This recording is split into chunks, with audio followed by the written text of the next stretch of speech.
That's downtown Dallas on a cool Sunday evening. And just a few miles down the road, this is Texas Stadium, home of the Cowboys, who are ready to face a team with its own star power on Sunday Night Football.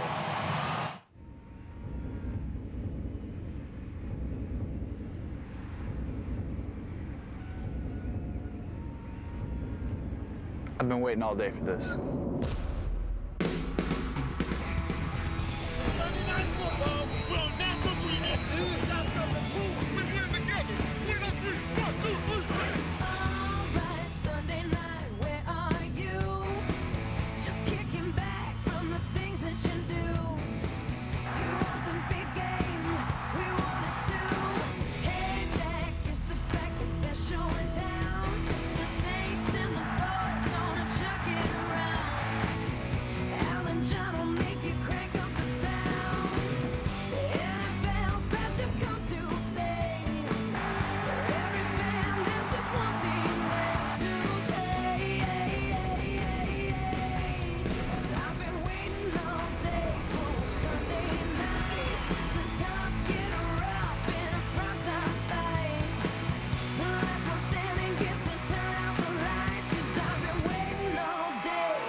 Them Cowboys is the rallying cry once again in North Texas, and why not? The Dallas Cowboys have won 4 straight, 5 of their last 6. They come out onto the field at Texas Stadium in Irving, ready to take on Drew Brees and the New Orleans Saints on NBC's Sunday Night Football. Al Michaels along with John Madden, Andrea Kramer. Welcome to Texas Stadium. The Saints come in as the best story in the National Football League in 2006. Hurricane Katrina made them vagabonds last year. They were 3-13. Now they're back home in New Orleans. They are 8-4 under rookie head coach Sean Payton, who's done a tremendous job. Drew Brees came over from San Diego. He has been terrific. And, of course, Reggie Bush, the Heisman Trophy winner last year, beginning to make a name for himself. 4 touchdowns last week. For the Cowboys, a remarkable turnaround in the middle of the season. They had a Monday night meltdown against the Giants. Bill Parcells changed quarterbacks, went to Tony Romo, and this town right now, John, is gaga over Tony Romo, who's won 4 straight, leads the league in passer rating. Bill Parcells, of course, wants to throw a little cold water on it. But what's your feeling about what he's done for this team and his performance so far? You know, I think he's done everything for this team. I mean, you watch Tony Romo, and he's very comfortable in the pocket. I mean, he can drop back, has a quick release, can get rid of the ball.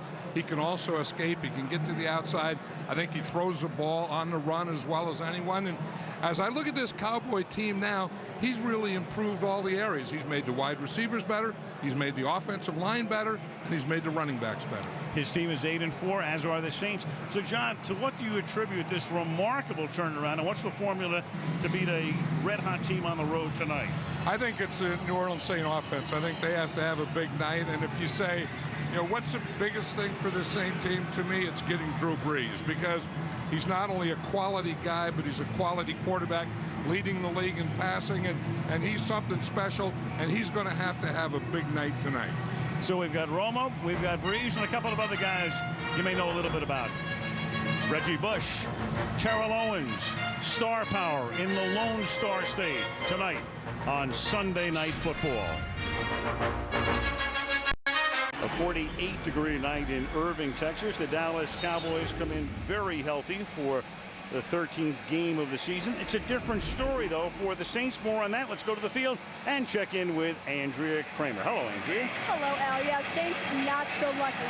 Wide receiver Joe Horn did not make the trip due to a groin injury. Now, rookie sensation, wide receiver Marcus Colston, who was the NFL's leading receiver through the first 9 games of the season, will play despite a sprained left ankle. And something to keep an eye on with the Saints. Reggie Bush suffered a right shoulder sprain in last week's win over the 49ers. He'll play tonight wearing a shoulder harness to try and prevent further injury. He told me he practiced with it all week and says he doesn't feel it will restrict him. We'll keep an eye on him, and of course Colson is a tremendous story, a 7th-round draft choice. And right now, the top playoff seeds. The Bears play the Rams tomorrow night. They're 10-2. The winner of this game will move for the moment into the number 2 spot because the Seahawks were beaten by Arizona this afternoon. So Seattle is now 8-5, leading the NFC West. Martin Gramatica, who'd been on the street and then was signed when they released Mike Vanderjagt and won the game last week at the Meadowlands to kick off. Fred McAfee back to receive. Flashballs popping, and away we go from Irving, Texas. You've got Michael Lewis to run the kickback, and Lewis now out to the 29-yard line and a penalty. So a flag on the run back. Jerry Austin is the referee tonight.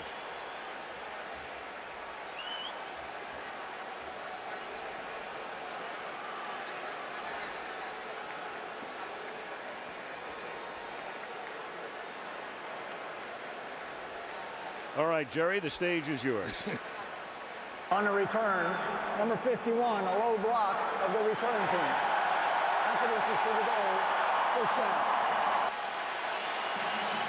Drew Brees, 2 really great years with San Diego, but they had to make a decision there, and then he hurt himself at the end of last year and had shoulder surgery. They decided to go with Phillip Rivers. So Brees took a look around, looked at Miami, looked at New Orleans, and it turned out that New Orleans was the spot for him. And right now, he is having a tremendous year, and as John said, is probably the primary reason for their record. They spread him out as they empty the backfield, and on first down, Marcus Colston, that 7th-round draft choice, makes the catch. And let's take a look at the New Orleans offense. Drew Brees, Boilermaker. Deuce McCouse, University of Mississippi. Reggie Bush, USC. Marcus Colston, Hofstra University. Terrence Copper, East Carolina University. Mark Campbell, Michigan. Jamal Brown, University of Oklahoma. Jamar Nesbitt, South Carolina. Jeff Faye, Notre Dame. Jari Evans, Bloomsburg University. John Stinchcomb, Georgia. You've got Bush and McAllister both in the lineup at the moment. And when they do that, they normally split Bush as they do here. And then that pass is dropped by the tight end. That's Mark Campbell, unable to handle it. Let's take a look at the Dallas D. Marcus Spears, Louisiana State. Jason Ferguson, Georgia. Chris Canty, Virginia. Al Singleton, Temple. Brady James, LSU. Aiken Adele, Purdue. DeMarcus Ware, Troy. Terrence Newman, Kansas State. Roy Williams, Oklahoma. Keith Davis, Sam Houston State. Anthony Henry, South Florida. 2nd down and 10 now. With the Saints stacking 2 receivers to the left. Then Colston goes in motion into the slot. Brees under pressure, and down he goes. So that Dallas defense, and they can put a lot of pressure on with that nickel. DeMarcus Ware is there, and he figures to play a big role in tonight's game. DeMarcus Ware is a big pass rusher for this Cowboy team, and when you get him up here in the line and you give him a start like this and you just watch him, you are not going to be able to block him with a back. And you better turn out to DeMarcus Ware because he's going to run right by you anyway. He'll play left side like he did on that time, but he'd also play on the right side like he is right now on the 3rd down play. Brees out of the shotgun. 3rd and 17. Stepping up. Throws underneath for Reggie Bush, and Reggie unable to exhibit any of those patented moves because Terrence Newman is right there to say, not now. And a cornerback making a tackle like Terrence Newman just made in the open field against Reggie Bush can get excited about that as he can about knocking a ball down. Because you always say Reggie Bush, you have to get him in open space, and he's very tough.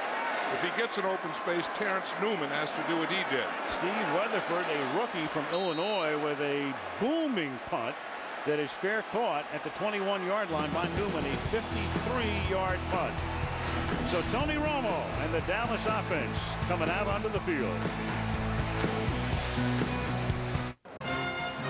Downtown Dallas, Cowboys will start with 4 receivers as they huddle up here. You've got Owens and Terry Glenn as their starters, and then Sam Hurd and Patrick Creighton are the others. So they have Julius Jones in the backfield.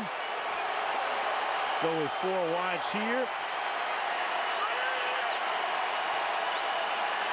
And Tony Romo on his first snap of the night with a quick toss to Glenn, who has to turn behind him to make the catch and pull it in and take it up to the 23-yard line. He's tackled by the former Cowboy Scott Shanley. Tony Romo, even though it's his first year as a starter, has been with the team now for, this is his 4th season, 3 years backing up people like Quincy Carter, Vinny Testaverde, Drew Bledsoe, and of course he took over for Bledsoe in the second half of that Monday night game against the Giants. Started the next week against Carolina and led them to a come from behind victory in a game in which they trailed 14-0.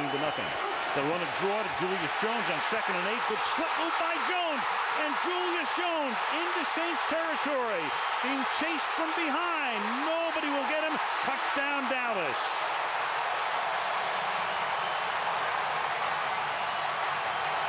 "77 yards for Julius Jones, the longest run of his career." You know, everyone has to block to get a play like that. It starts with Flozell Adams. You're going to see Terrell Owens. You're going to see Oliver Hoyt right there, the fullback. He gets that lead block there. Jones gets to the outside. Terrell Owens makes a block on the corner, and then Julius Jones is gone. Dramatica for the point after. So a 2-yard pass to Glenn, a 77-yard run by Jones. And just like that, it's 7-0 Cowboys. Julius Jones came into the game averaging 3.9 yards per rush, and he was seeing less and less action as Marion Barber was seeing more and more, especially on short yardage and 3rd down and in other situations. And then Julius says, I've got a little bit left myself, friends. And Bill Parcells loves having 2 backs that he figures he could just play equally.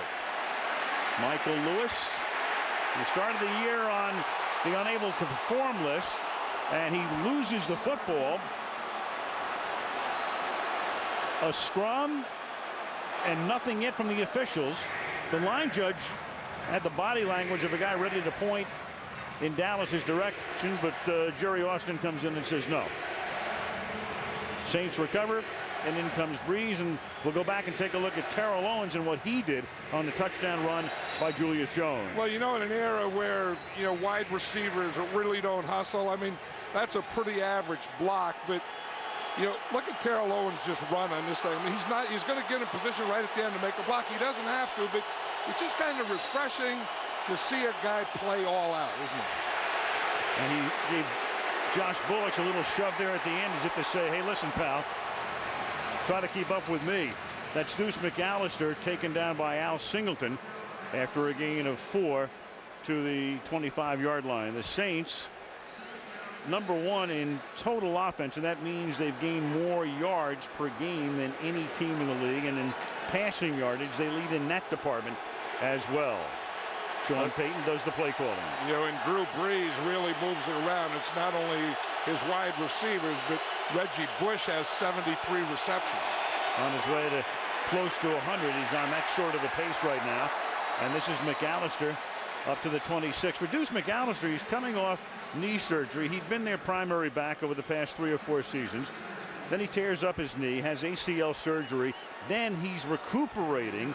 And then, of all things, Houston passes on Reggie Bush, and New Orleans gets Bush. And so it's almost like insult to injury. But Sean Payton said, hold on a second.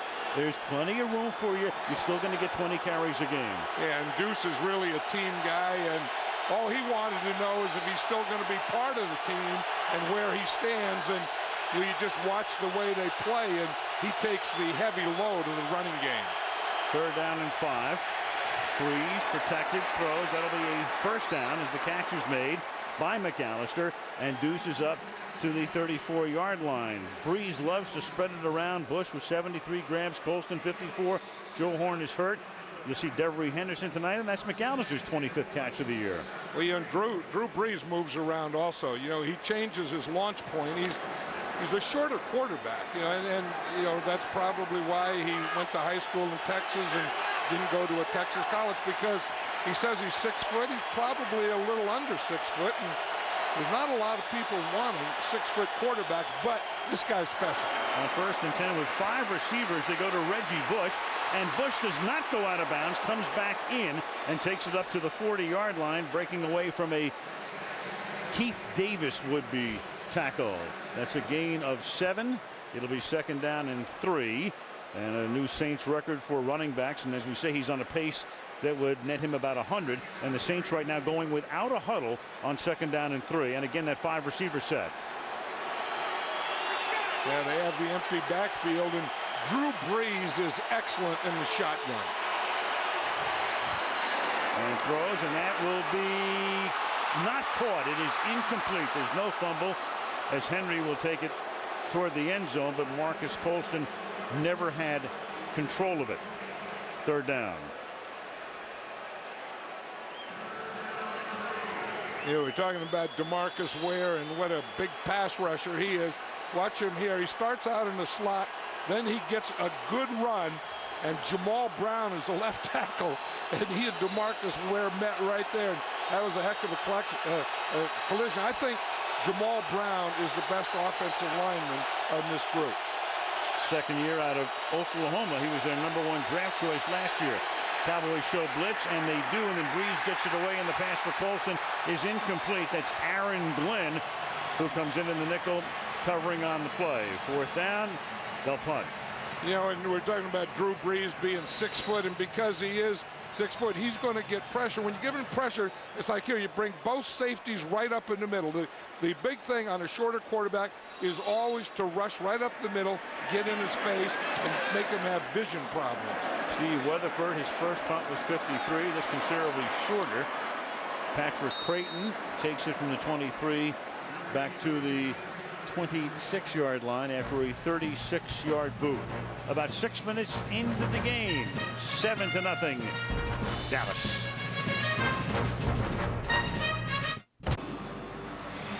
LaDainian Tomlinson, of course, playing on some other planet right now, has already broken the record for touchdowns. 3 today, 29 for the season. We'll see him a week from tonight. Now the Cowboys on their 2nd possession from the 26-yard line on 1st down. With 2 tight ends and 2 wides here.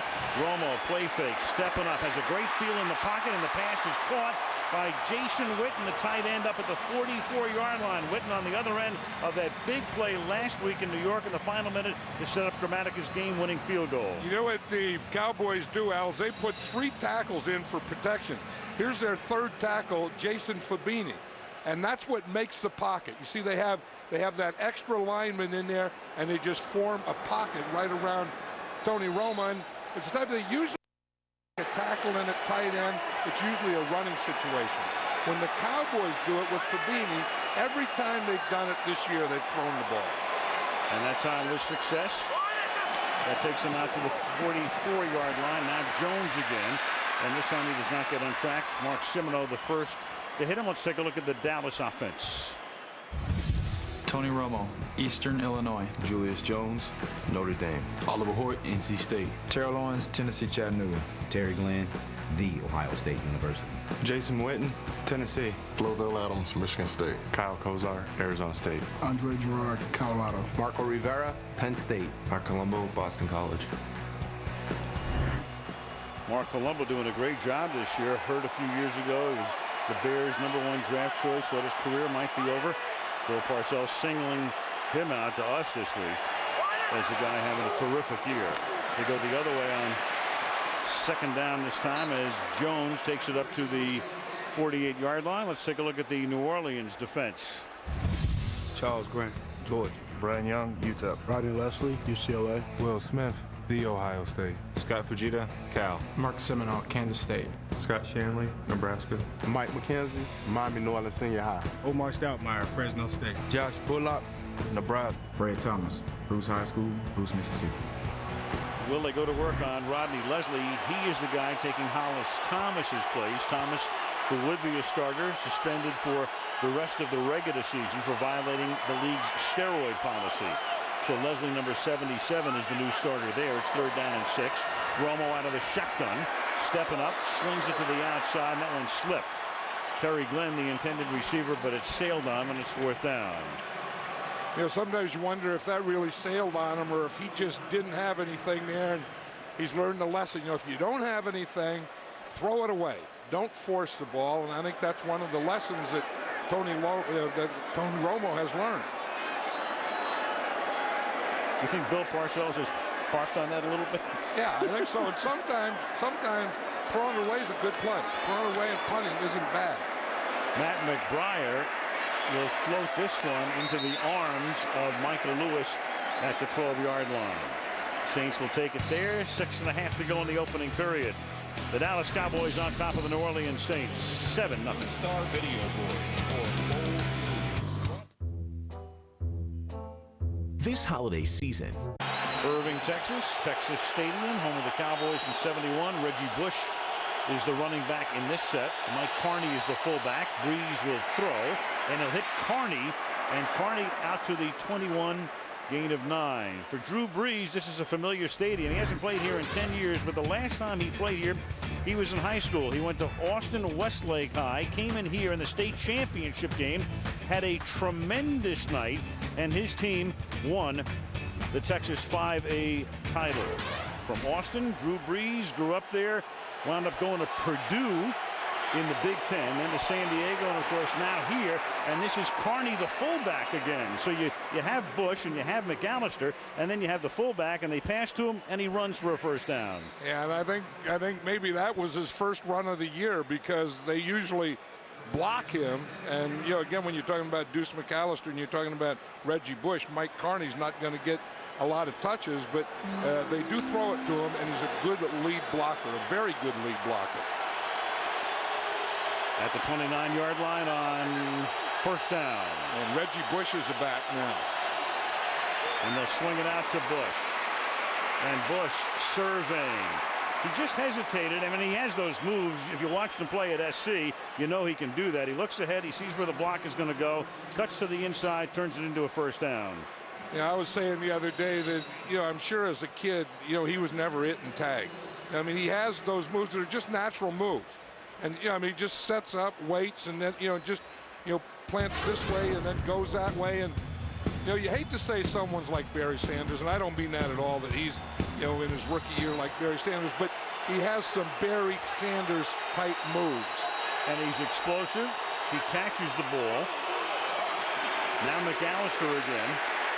And, of course, we're not going to anoint him. You don't anoint a rookie as the next Barry Sanders, but that's a point well taken, John. Now, among the things he does that Barry did, too, he loses yardage a lot of the time because he's looking for that big run. And so the downside to that is you're going to lose yardage on a good percentage of your running plays. You're right, especially to the outside, and backs that you know, dance and make all those quick moves are going to lose yardage, but they're also going to get some big gains.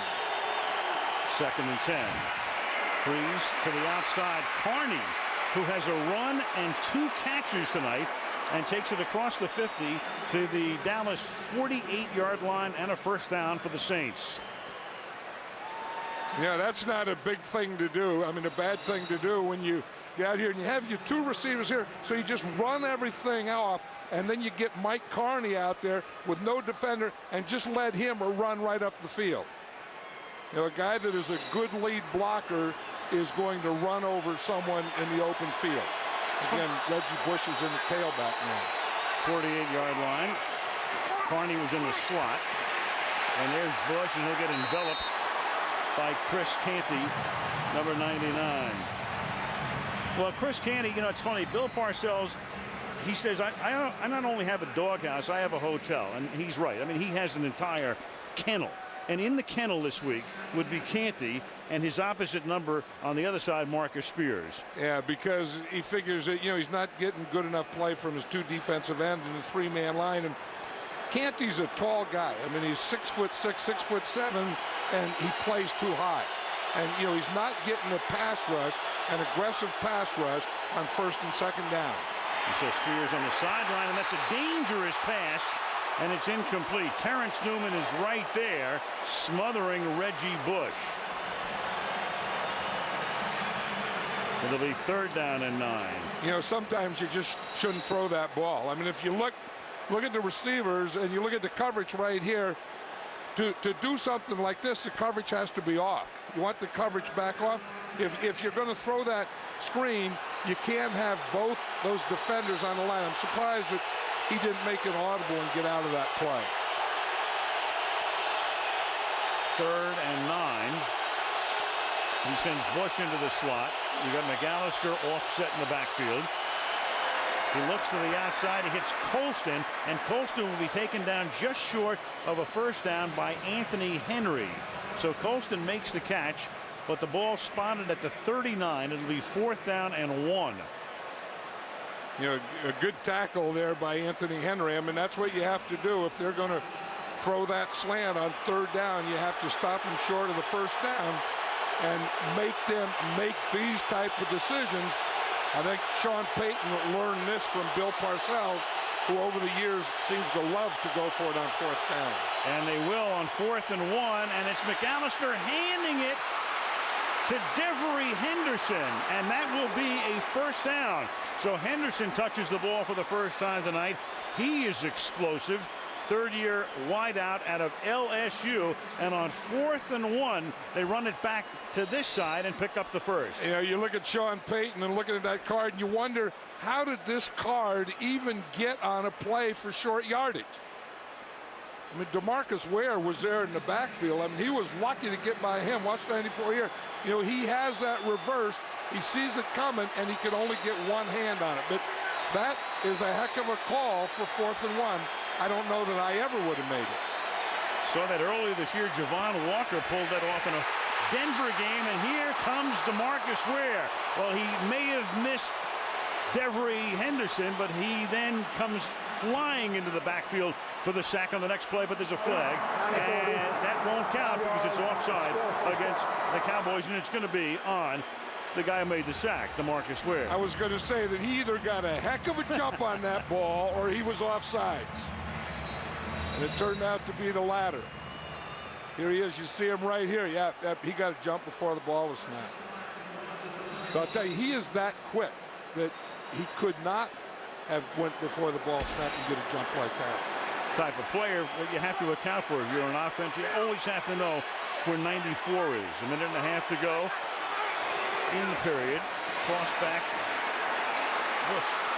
And Reggie Bush to the 20-yard line. You know, I think Reggie Bush brought something into this league, a running back leaving his feet. You know, that's something that most running backs in the NFL don't do. And Reggie Bush said he started this in his junior year at USC, where right here at the end, I mean, you take and you done something and you just jump over guys. Now, he said the first time that he ever did that, he was on the 8-yard line and dove into the end zone. I'm thinking, how do you know that you can get 8 yards on a leap? It's 24 feet. Be a great long jump. Breeze over the middle to Mark Campbell, the tight end, and he'll take it inside the 10.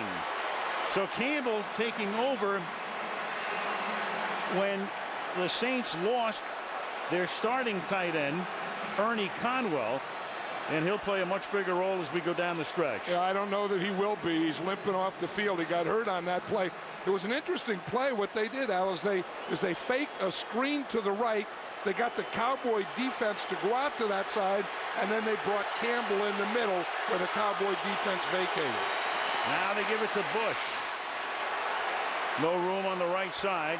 He takes it to the 5, but this drive started at the New Orleans 12. It has reached the Dallas 5. We have reached the end of the first quarter on a 77-yard run by Julius Jones. The Cowboys lead 7-0.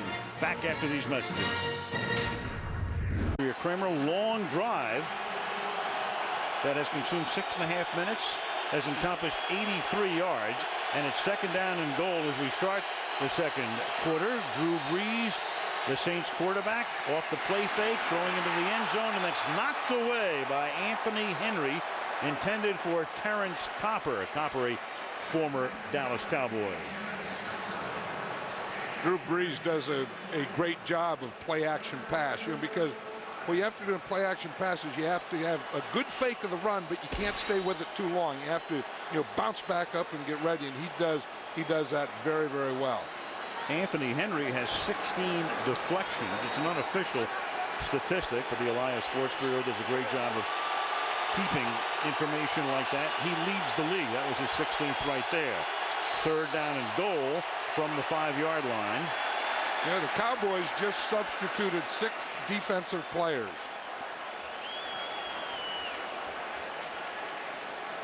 And that is what the discussion is more than likely about. Jerry Austin, the referee. We have delay on the defense.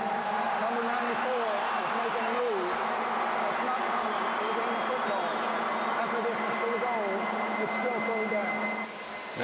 And now they're changing 5. Now 5 are coming in and 5 are going out. Jerry Austin, and we lost his audio there at the end. A move not common to football, I believe is what he said, which can mean a heck of a lot of things. Well, you know what it used to mean? They used to call it jamming the signals, and it was a big George Allen, Washington Redskin thing where the defensive guy makes a move or a sound that tries to draw the offense offside. And right now the sound is enough for Drew Brees to say timeout. Let me talk this over. With 3rd down and goal. And here is what Weir did. Yep. A flinch, a couple of points, and a penalty. John from the 2-yard line. And I think what Sean Payton is thinking, if you're going to go for it on 4th down, you would run the ball here now. You would run it and say, if I don't make it, I'll run it on 4th down. If you're going to kick a field goal on 4th down, if you don't make it, then this should be a passing down. And now you've got only Carney in the backfield. You've got Bush in the slot to the left. And it is Carney for the touchdown. Now that is the element of surprise. Wow. They say Carney never carries the ball. They give you a pass formation. They not only do that, they offset Carney. He wasn't the fullback behind the quarterback. They offset him here, which says now this is a passing formation. You got wide receiver, wide receiver, wide receiver. Spread them out. You put your blocker here. This guy's a blocker. No, he's not a blocker. You just hand it to him, and boom, you hit that quick crack right up the middle. So that's Carney with a K, and now Carney with a C, John Carney, to try to tie the game. Mike Carney touched the ball 4 times on that drive. John Carney ties the game. They go 88 yards in 6 minutes and 44 seconds, and the Saints had 7 first downs along the way. What a drive. 7-7. The Dallas Cowboys and the New Orleans Saints locked up at 7 early in the 2nd quarter, with the Saints to kick off. Billy Cundiff, a former Cowboy, brought in recently to kick off. Carney is still the field goal kicker. And so Cundiff sends a bouncing liner down to Miles Austin. And Austin able to break a couple of tackles inside the 20. Takes it out to the 27-yard line. Romo will go back to work. He's 2 of his first 3 for 20 yards. They love Tony Romo. Of course, Bill Parcells.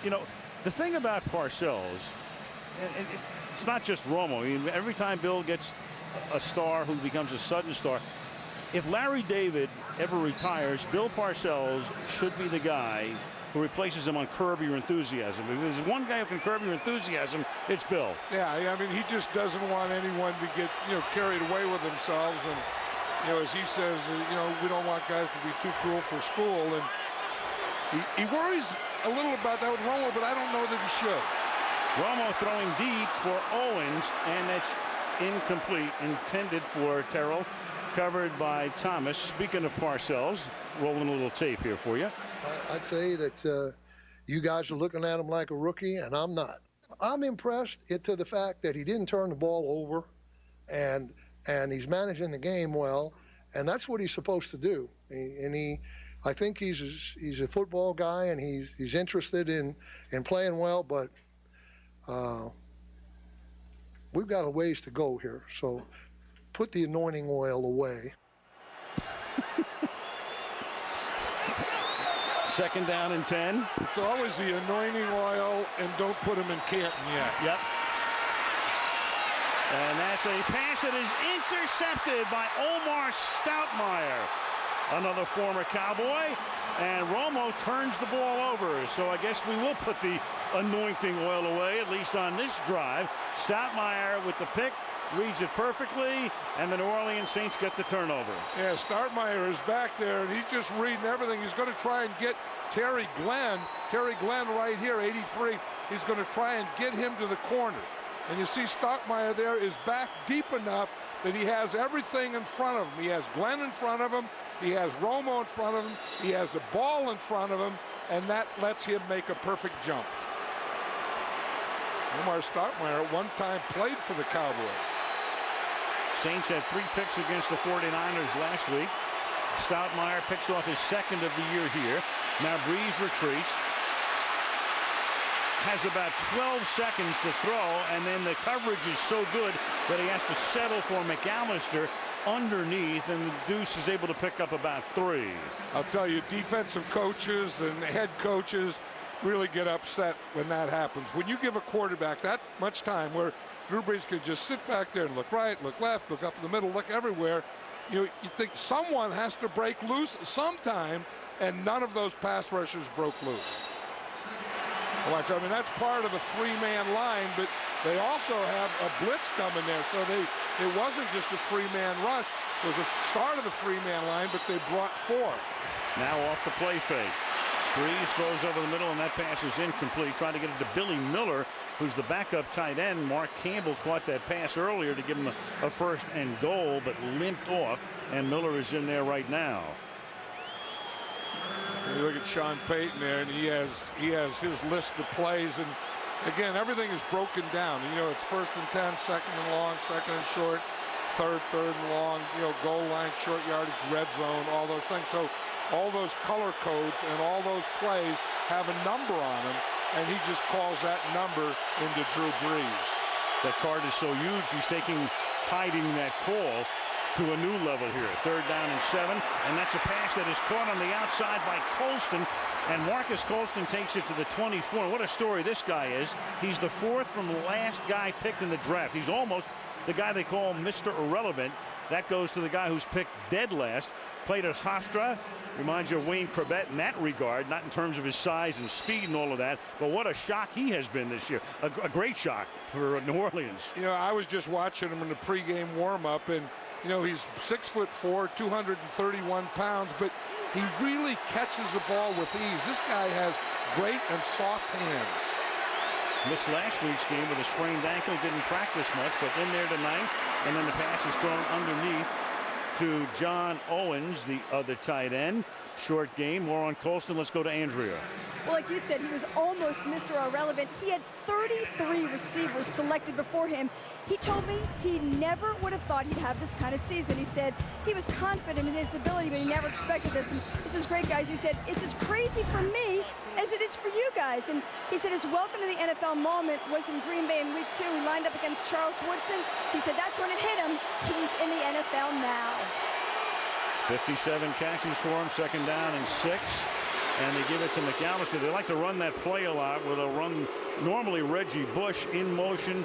And it looks like they can either give it to him on an end around or give it to Deuce up the middle, which they do here, setting up a 3rd and 1. Yeah, that's exactly what they do, and then they can check it. Now, if you want to really collapse the line and come in on Deuce McAllister, then they can hand it to Reggie Bush on the outside. So they're always checking the containment.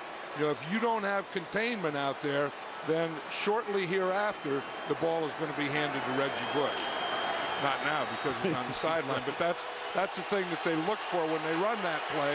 They look to check the containment on the backside. 3rd and 1, double tight end with a fullback Carney in there. They give it to McAllister, Deuce to the outside, and McAllister coming back from knee surgery takes it to the 11-yard line. And that's a lot of, you hear this chorus of Deuce. A lot of people came in from the New Orleans area. Don't we see that more and more where there's more opponents' fans in the stands. I think Right. that's that thing where people are selling tickets or something. But I noticed just this crowd, even below us here, there's a lot of Saint fans here tonight. And then, of course, anytime Deuce McAllister carries the ball, that's when you hear that big goo. Yep. 1st and 10 from the 11. That pass is caught and taking it to the 2-yard line. That's Terrence Copper, the former Dallas Cowboy. You've got a few of them, and of course Sean Payton as the head coach, Gary Gibbs as the defensive coordinator were both on Parcells' staff last year. Right, and I think Sean Payton learned that from Bill Parcells. Remember when he came here, he brought those Patriot guys and the Jet guys, and guys that were kind of, they called them his guys, but guys that he knew. And Sean Payton leaves Dallas, and he goes down to New Orleans Saints, and he brings his guys that he knows from the Cowboys. 2nd and 1 from the 2.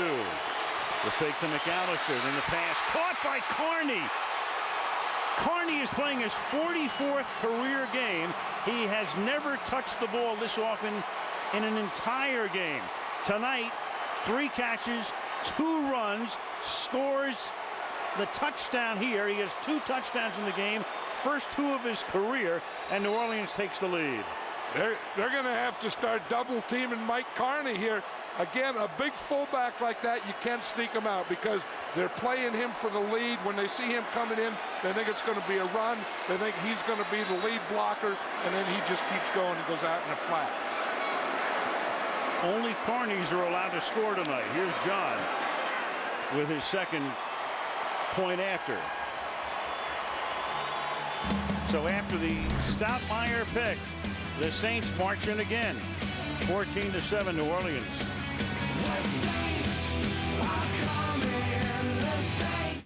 Area, Texas Stadium.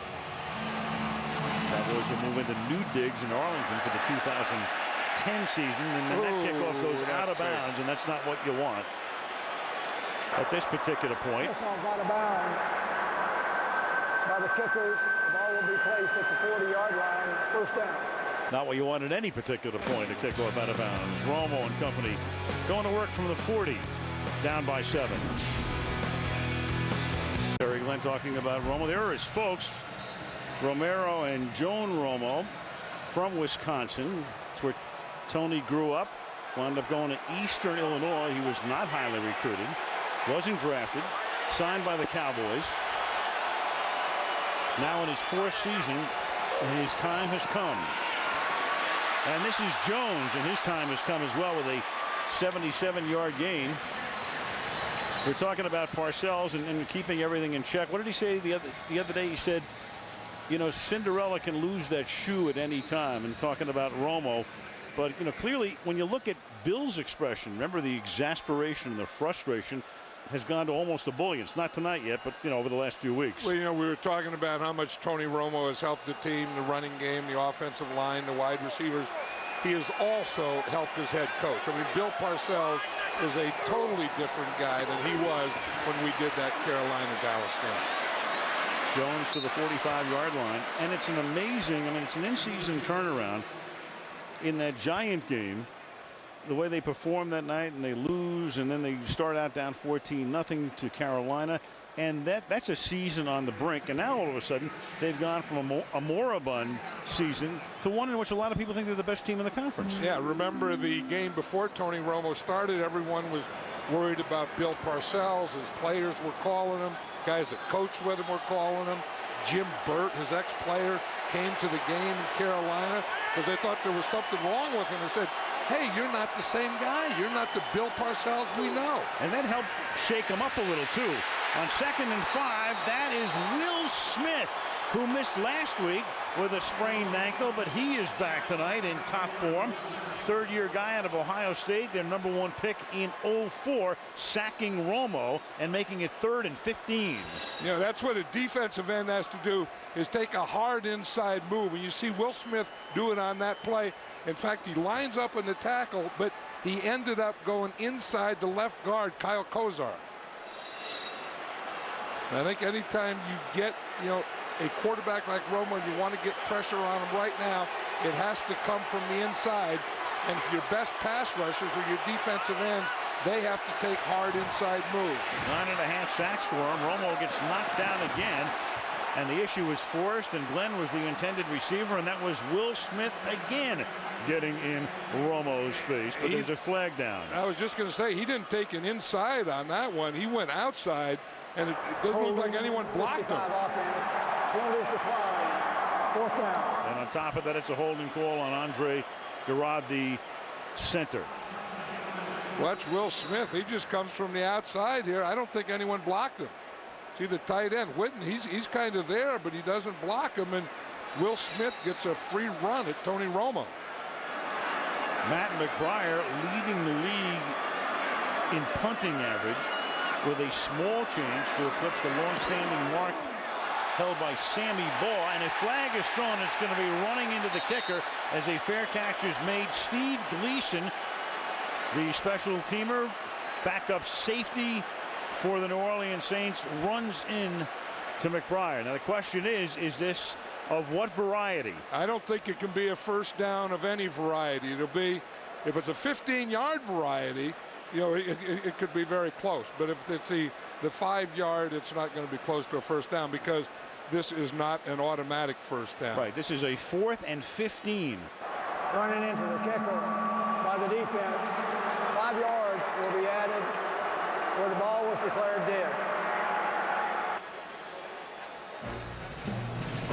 And that is the option they have in that situation. 14-7 New Orleans. Around us in New Orleans. Drew Brees is a candidate for the NFL Man of the Year in so many ways. I mean, not only is he having a great year, but he's a guy, he goes into a difficult situation. I mean, it's not like recruiting guys to come to, you know, training camp in La Jolla in New Orleans. We all know the story. It's all part of the whole process, the devastation, the rebuilding, but he cast his lot there, and then he embraced the city, and the city has embraced him. And along the way, a lot of his teammates have bought into it as well, and there is Tom Benson. Last year they were vagabonds. Of course, with Katrina hitting at the end of August, out they went to San Antonio and played their home games in San Antonio and some in Baton Rouge. And a lot of people thought they'd never play in New Orleans again. But back they went to the Superdome. They get Brees as a free agent. He helps get Reggie Bush to feel a lot better about coming to New Orleans. And they're 8-4 and have the lead tonight. Yeah, Reggie Bush knew that when Drew Brees called him, he said, I felt 10 times better about going to the New Orleans Saints. And that's what Drew Brees exudes. I mean, that's who he is. That's what he is. You know, he believes in it. He believes in himself. He believes in the Saints. He believes in Sean Payton. And then he gets that across to the other players, and they all believe in him. And again, it's, you know, it's small potatoes, a football team in a situation, you know, where that whole region was just devastated, but it's a little part of the process. And for what it's worth, you know, just to lift the spirits and all of the rest and have the players embrace what the situation is and understand it is great. From the 17-yard line, Brees throws, and the pass is incomplete, intended for Billy Miller. And because in today's football, you know, you have to think about free agency. You know, and how are you going to get free agents that want to go to New Orleans? And I think it's by getting guys like Drew Brees. And now they've got Bush, and the way Sean Payton has delivered in his first year, and all of a sudden a team that was 3-13, and nobody expected the Saints to be really a contender this year. The next thing you know, if they win tonight, they'd be the #2 seed in the conference at the moment. Yeah, remember when Reggie White went to Green Bay? Yep. 2nd and 10. That pass is caught at the 21-yard line. Deuce McAllister is tackled there by Brady James. And sometimes it just takes, you know, a player, a group of players, you know, to give credibility, and then, as you say, you have to win. I mean, if they beat the Cowboys tonight, then they go on and they get, you know, a top seed. They do well in the playoffs. Who knows? I mean, this is a heck of a launching point for them. 3rd and 5, DeMarcus Ware, a guy you always have to keep your eye on. They run a draw, and this time Dallas is able to defend it and stop them shy of the first down. McAllister is across the 25 to the 26-yard line. And it will be 4th down. Yeah, I think one thing that they're going to do probably is start running Reggie Bush more inside it. You know, that they just get him outside in those screens and those kinds of plays. And I could see there'll be a situation someday where, in a play like that, 3rd down, you're going to run a draw. You put Reggie Bush back there and let him run the draw. The rookie Weatherford to punt. Newman from the 24. And good coverage by the Saints special teams unit here as he's tackled at the 26-yard line. 6.5 remaining in the half. Drew Bledsoe started the season as the Cowboy quarterback and lasted until halftime of that Giants game. So you had Bledsoe in for 5.5. Romo's now played 6.5. So Owens is seeing the ball a lot more. Glenn slightly less. Witten considerably more. And Patrick Creighton, the 3rd wideout, considerably more. You know, I feel that the Cowboy offense, you know, they had that one big play to Julius Jones. They haven't gotten started yet. And maybe they have to get back, just like it's the start of the game, get back to the running game, get that going, and then go off of that. You know, it's not an uphill fight yet. You're only down 14-7. And it's Jones again who had that 77-yard run earlier for the touchdown. Tripped up by Omar Stoutmire. And that will be enough for a first down. 10-yard gain out to the 37-yard line. Yeah, and that's what I'm talking about. I'm start running the ball. You see they have Fabini in here now as a tight end. Usually, as I said earlier, they put him in for protection purposes. I think this could be the first time that they ran when they had their 3-tackle offense in there. But I think that the Cowboys have to get back to running, get back, you know, to a solid game plan. Jones with 106 yards tonight on 6 carries, 77 on that one. Romo buying time, pump faking. And then he's finally wrestled down by Scott Fujita. Nobody could get free. Romo is dangerous when he can improvise and get out of the pocket and go to his right. But that time the secondary did its work and Fujita knocks him down. But I think that stuff's going to come later. I mean, like I said, I don't think they've gotten their offense started yet. And you see McKenzie, the corner, he's just out there waiting for everything. I mean, he was going to play a cover 2, and then he just comes in and has a heck of a collision. He takes Terry Glenn away in that first 5 yards. And there's no one for Tony Romo to throw to. It's a 1-yard gain, as it turns out. 2nd down and 9 at the 38-yard line. Ticking down to 5 minutes to go in the half. Jones again over the 40. Charles Grant makes the tackle. You know, you look at that Saints defense, pretty good up front. Linebackers, we have a couple of ex-Cowboys in there. It's been a vulnerable secondary, though, John. And, you know, as you look down the road, is this the kind of defense that can get you through the playoffs? You know, again, it's a little like the Colts and those types of things. They can if their offense scores a lot of points. And you know, I think that's what Drew Brees is doing tonight so far in the first half. If the Saints offense controls the ball, keeps the defense off the field, does those kinds of things, they can. If you put all the pressure on the defense, say, hey, you have to win this for us, there's no way they can. 3rd and 6. Romo rolling, throwing, and that's juggled and not caught by Creighton. The coverage pretty good by Mike McKenzie, the ex-Packer, who had 2 picks last week in the game against the 49ers. So that Saint defense giving up that one big play, but apart from that, they've been very tough tonight. Yeah, I think the Cowboys have really gotten away from the run, and they're putting too much on Romo, and I think they ought to go back the other way. You know, go back, establish a run, make them hang in there. Then the throwing will come, believe me. Now Reggie Bush, in college, of course, returned a lot of punts. A lot of spectacular returns at USC. Back to haul this one in. McBriar with a booming bomb. Fielded at the 7. Bush trying to get around the corner, will never get there. That is great coverage. Miles Austin back there to knock him down at the 4. So a 52-yard punt, minus yardage on the return, and New Orleans backed up. That was a great special teams play, but I think right there he got away with a face mask, didn't he? Mm-hmm. Unseen, uncalled. Yeah. Yeah, they usually don't miss those things. Yeah, not that kind. Look at his eyes. You can tell that he knows that he got away with one. Yep. Reggie Bush is explaining, that guy grabbed my face mask. It's the kind of shot you don't put up on the board again when it goes against the home team. 1st and 10 from the 5-yard line. Deuce McAllister up to the 28-yard line. Deuce's given name is Duwamis Janad McAllister. His high school coach had named him Deuce after David Deuce Palmer, receiver a few years back with the Dolphins. And then he changed everything to Deuce, didn't he, and made it official. Yep. I think the Vikings, right, not the Dolphins. Yep. Now he is Deuce on the loose. And he's not back to 100% yet. I mean, he's playing well, but he's not the old Deuce McAllister. 2nd and 7. And this is McAllister again, coming up about 2 yards shy of the first, up to the 13, where he's tackled by Aiken Adele. 3:15 to go in the opening half.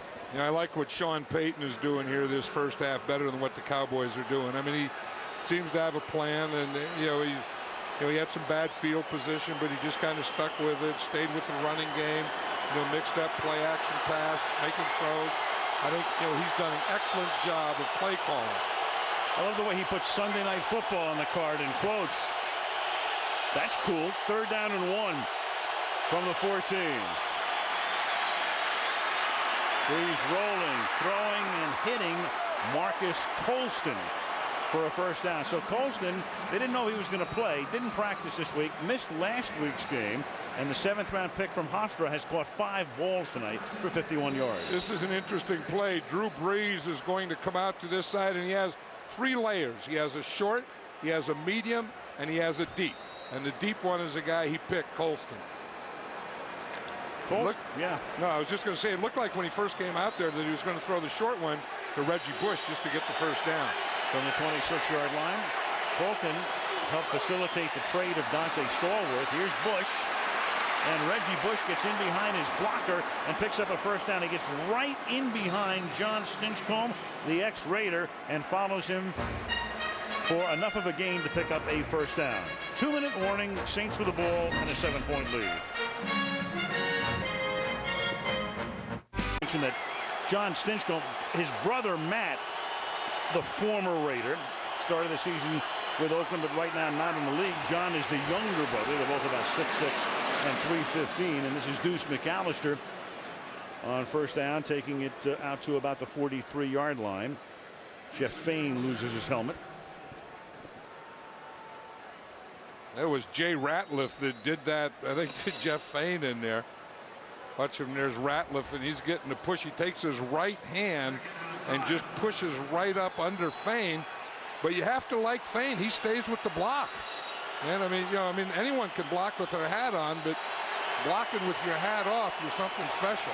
2nd down and 5. Breeze stepping up, throws on the run, hits Bush into Dallas territory. He goes to the 31-yard line. And so Drew Brees steps away from trouble, avoids the sack, and turns what would have been a loss into a 24-yard gain, thanks, of course, to getting it into the hands of Reggie Bush. And that's a timeout here for the New Orleans Saints. They have 1 left and 67 seconds, up 14-7.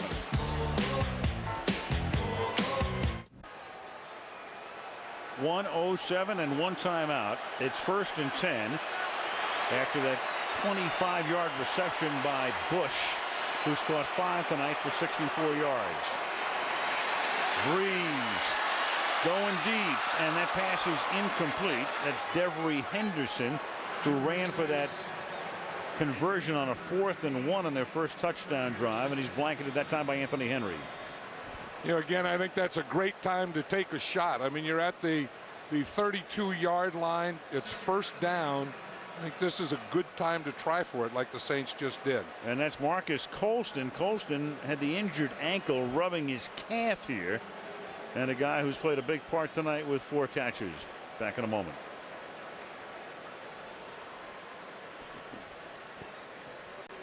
It had the look of a guy who had a cramp, and that was what they did, massaged it out of Colston. But of course, when you're down and you have to take an injury timeout, you must come out for at least 1 play. So he'll be on the bench here on 2nd down and 10. And that, because of the injury, they are forced to take the timeout there, and they are out of them here. But they still have 62 seconds, and it's 2nd down and 10 at the 32-yard line. Breeze to the outside, and that is caught by Devery Henderson. There's a flag as Henderson spun away. For the moment, gets the first down. But the call is going to go against the Saints. Yeah, Drew Brees caught him in a blitz, and you think, when you get in this situation, you can anticipate blitz. Number 19 of the offense, 10 yards, repeat 2nd down.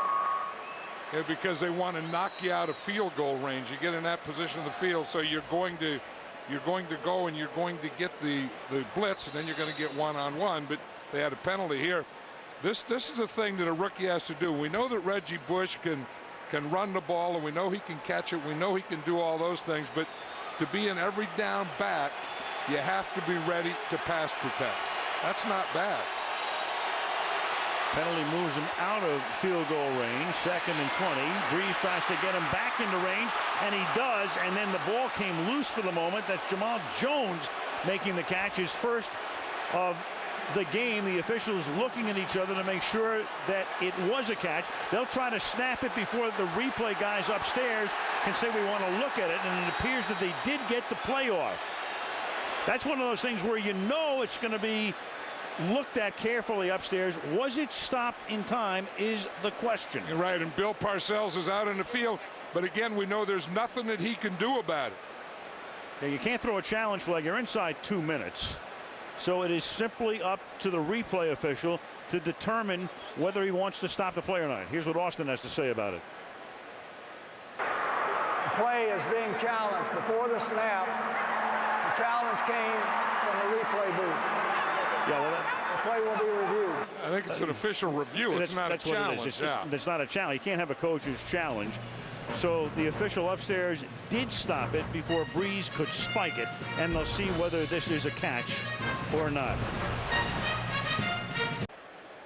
So we come back. The key is going to be, did he get the 2nd foot down with control of the football? Again, take a look here. This is Jones making the catch, 1 foot down, gets hit by Brady James. In comes Williams. The ball begins to come loose. Did he get the 2nd foot down?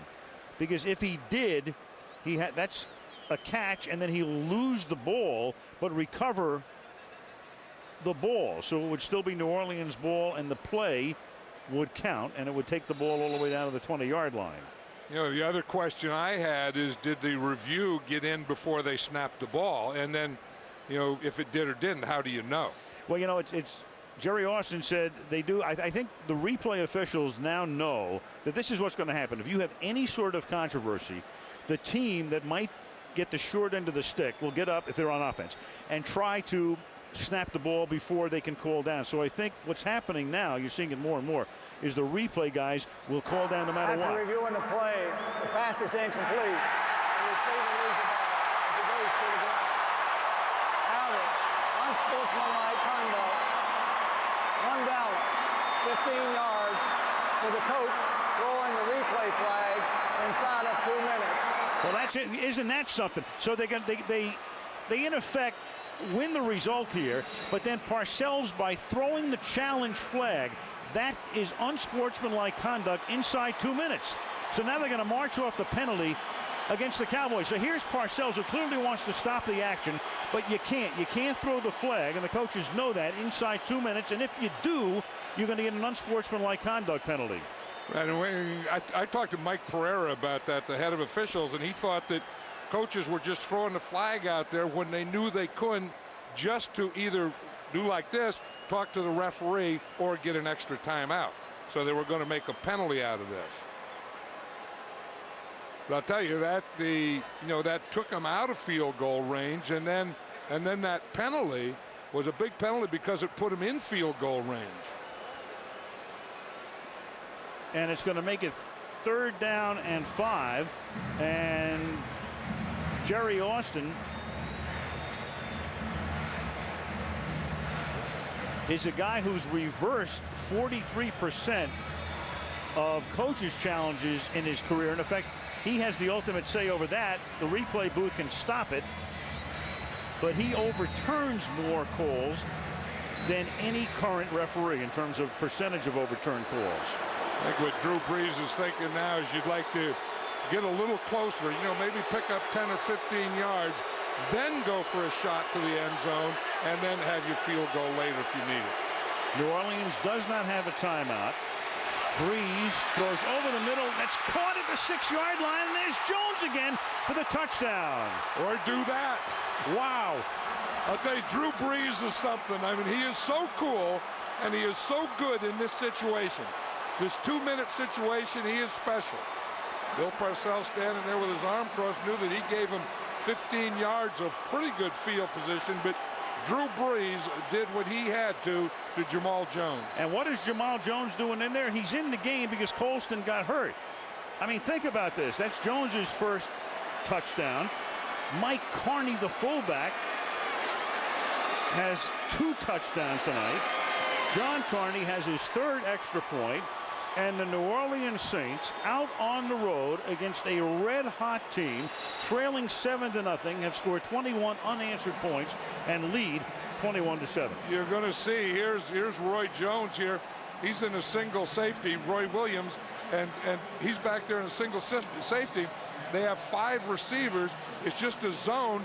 Jones runs right to that hole in the zone. Roy Williams misses a tackle. Now that could be a 4-point missed tackle right there. If he tackles him there, you know, they could stop him and make him settle for a field goal. But Drew Brees is something. I mean, the way he has 5 receivers out there, he looks, finds Jones sitting down there in the middle of that zone and hits him perfectly.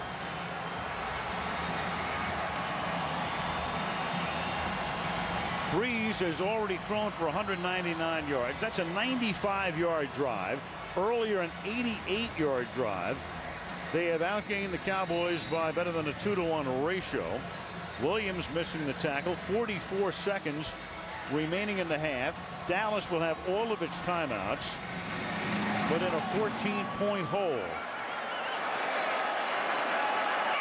Miles Austin from the 2. Up past the 30, gives him a good run back up to the 39-yard line. So 37 seconds and all of their timeouts. And now they have those receivers. I mean, I think, you know, Terrell Owens, maybe you have to get him involved. Terry Glenn, you need, you know, get a couple of plays here because, you know, they need a wake-up call. I mean, I think the, you know, Cowboys offense is kind of sleepwalking out there, and they haven't gotten started. They haven't gotten anything started. I think, you know, and it's not a time now, but I think they left their running game too soon, and they'll probably get back to that at the start of the 3rd quarter. Here now they have to spread them out, and they need a couple of big plays. And the passing game non-existent. Romo is 2 out of 7 for 20 yards. Now 3 out of 8. Glenn takes it up to the 47-yard line. And they will take a timeout. So Romo's completed 3 passes tonight, and Brees has completed 19 to 8 different receivers, and they don't even have Joe Horn in uniform tonight. Yeah, but don't you feel that Sean Payton has done an excellent job of calling plays? Tremendous. Tony Romo, there are his numbers right up to the moment. 3 out of 8 with a pick. Drew Brees, meanwhile, closing in on 200 yards for the half. 2 touchdowns. Julius Jones had that 77-yard burst. He's been the extent of Dallas's offense. Mike Carney, the fullback, comes out of nowhere to become an offensive threat with 2 touchdowns. Jamal Jones gets into the game because Colston gets hurt and he scores. And the New Orleans Saints have played a near perfect last 22 minutes of the half. Yeah, don't you like the way Drew Brees competes on? You just get, you know, that this guy's a football player. I mean, he may only be 6 foot and, you know, and not have, you know, be the perfect NFL body quarterback, but he's the perfect NFL mind and arm quarterback. Ball start, 62. Offense. 5 yards, it's still 2nd down. That's Rivera. And of all things, if Drew Brees doesn't get hurt at the end of the season last year, San Diego, Denver, and he had a torn labrum and had major shoulder surgery, he is, and he feels he would be, he's probably a San Diego Charger this year. And Phillip Rivers is still on the bench. Right. And then what happens to Phillip Rivers next year, and then what would happen to Drew Brees next year? 2nd down and 8 from the 41-yard line. Tony Romo trying to get that anointing oil back out. been put away this half. Throws into a lot of traffic. Intended for Owens, who wants a flag, but will not get one. Mike McKenzie with the coverage, and that's going to make it 3rd down and 8. And then all of a sudden you get a flag that comes in about 5 seconds later. I tell you, a 21-7 lead will give a defense a lot of confidence. Taunting, number 34 of the defense. 15 yards, automatic first down. Well, that's Mike McKenzie, and that's something that would get a coach nuts. Right. I mean, of all the things that the Saints didn't need at this time was a taunting penalty. I mean, you got him. It's an incomplete pass. Just go back and huddle up. You don't need this. You don't have to talk to him. You don't have to say a word. I don't know. I mean, that. Yeah, I know. You know, compete is one thing. Play like heck is another thing. But doggone, don't taunt. Use your brain. Romo has to eat it. They need to take a timeout here, and they will. It'll be 2nd down and 8. The ball is at the 42. Gramatica is the field goal kicker, so he's going to need a little more yardage here. Maybe about 15. Yeah, I mean, and that's the area, that 12 to 15 yards. You want to hit that to get Gramatica. I mean, you know, get something on the board here at the end. Get a little momentum because, like I say, I mean, they got off to a great start with Julius Jones's run, but after that, it's kind of like they threw the whole thing in neutral. New Orleans better than a 2-1 advantage time of possession. Look at that in terms of plays. They've run 44 to Dallas's 19. That's what the quarterback does. He looks at those images there, and that's the defense that the Cowboys are using, and they take a picture at the snap and right after the snap. So Drew Brees is looking to see how the Cowboys covered their formation. 2nd down and 8. The ball is at the 42-yard line.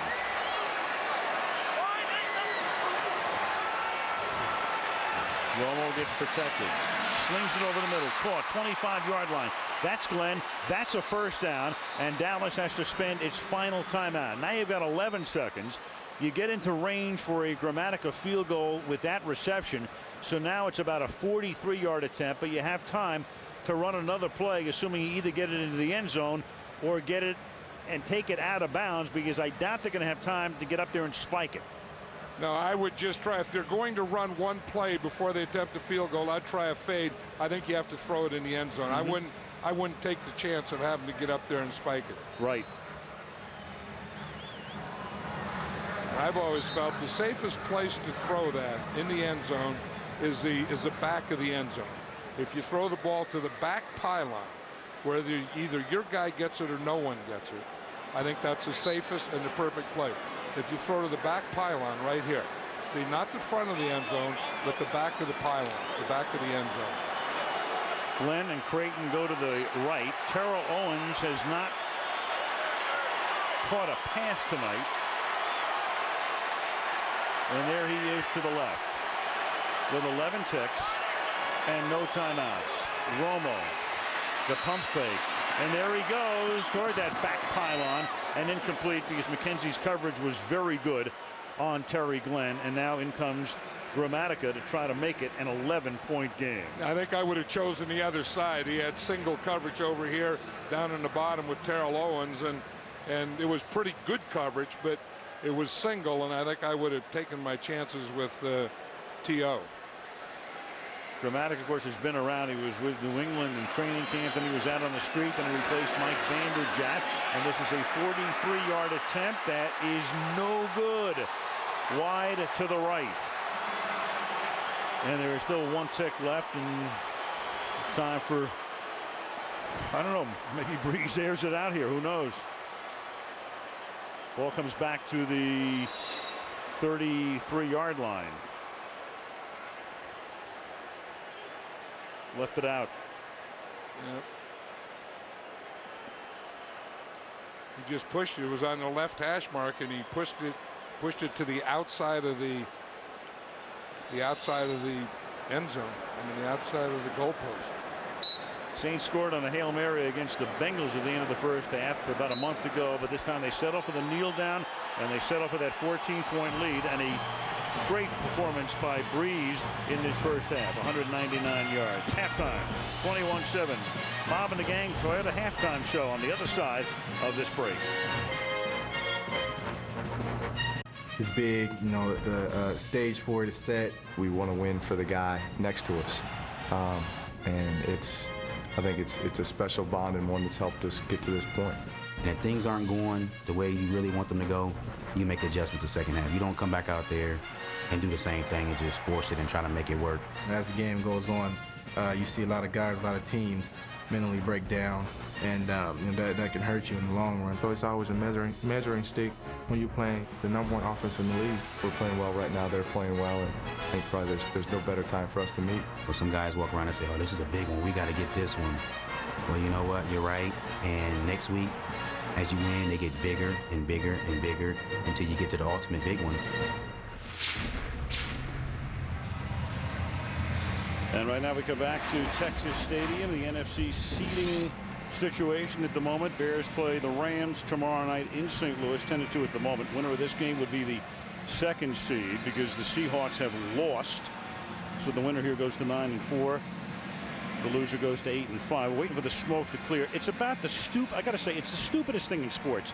There are pyrotechnics now with every pregame show, halftime show. It's doubly stupid in indoor arenas, in the NBA and NHL. And this whole place was just full of smoke 2 minutes ago because of some garbage at halftime. And, you know, I'm going to say it once and hopefully I'm wrong, but it's a disaster waiting to happen. This is Miles Austin up past the 20 to the 28-yard line. We check in with Andrea, if you can see through the haze, Andrea. Yeah, I can. And just an injury update for the Saints. Tight end Mark Campbell is questionable for his return. He has a left knee sprain, but wide receiver Marcus Colston has cramps, is expected to return. Now, remember, Sean Payton was Tony Romo's quarterback coach for 3 years here in Dallas, so I asked him what his defense has done that no one else has this season. He said they're doing a great job of keeping him in the pocket where he can't get outside and make his big plays. And Tony Romo in that first half, 4 of 11 for 44 yards. Owens hasn't caught a pass. Glenn's caught 3. They give it to Jones, who had that 77-yard run, and that's been the extent of the Dallas offense up to the 31. Numbers through the first 30 minutes. Of course, it's dominated by the Saints, apart from that one run by Jones. Breeze with 199 yards plus losing 7 on a sack, so 192 net passing and 2-1 time of possession. Yeah, that's the thing. I mean, the Saints had a great game plan, and they just kept the ball away from the Cowboys. And I think really the Cowboys are putting too much on Tony Romo. I mean, he's still a first-year quarterback, and I think that maybe he was anointed a little too soon, where he can't take everything on his shoulders yet. 2nd and 7. Romo throws, and wide open is Glenn, his 4th catch of the night. And Glenn inside the 30, the 25 to the 20-yard line. They'll spot it at the 19. And the crowd has something to cheer about for the first time since the Jones touchdown run. Yeah, and that's what they needed. I mean, they needed something to get him started. I mean, here you see Terry Glenn comes in motion, then he goes all the way back across the field where he started from. Again, Terrell Owens makes a pretty good block there for him because he hasn't caught any passes, so he figures I have to do something to contribute in this game. But before it's over, I think T.O. is going to be a pretty big part of it. I really do. I do too. That's a 50-yard gain there. Julius Jones, gain of 3, taking it down to the 16-yard line. You know, the Cowboys haven't had enough time of possession to even get to Marion Barber. You know, they have that 1-2 punch. Julius Jones runs, and then they bring in Marion Barber, and he does the running. And you know, they haven't had any continuity where they can do those things. And I'm sure that's what Bill Parcells talked about at halftime. Romo, who had 44 passing yards before that 50-yarder to Glenn, rolling to his right, where he's been dangerous and finally hits Owens. So Owens makes his first catch of the night, steps out of bounds very close to the first down marker at the 9-yard line. You know, and that's the thing that you have to do at halftime. You have to think, you know, what can we do with them here? You know, start them on one side, bring them in motion, bring them across the field, get them on and out, do something to get him the ball. Change it. Just don't leave him in the same place all the time where the defense can just focus on it. And that is a first down. They spotted at the 8-yard line.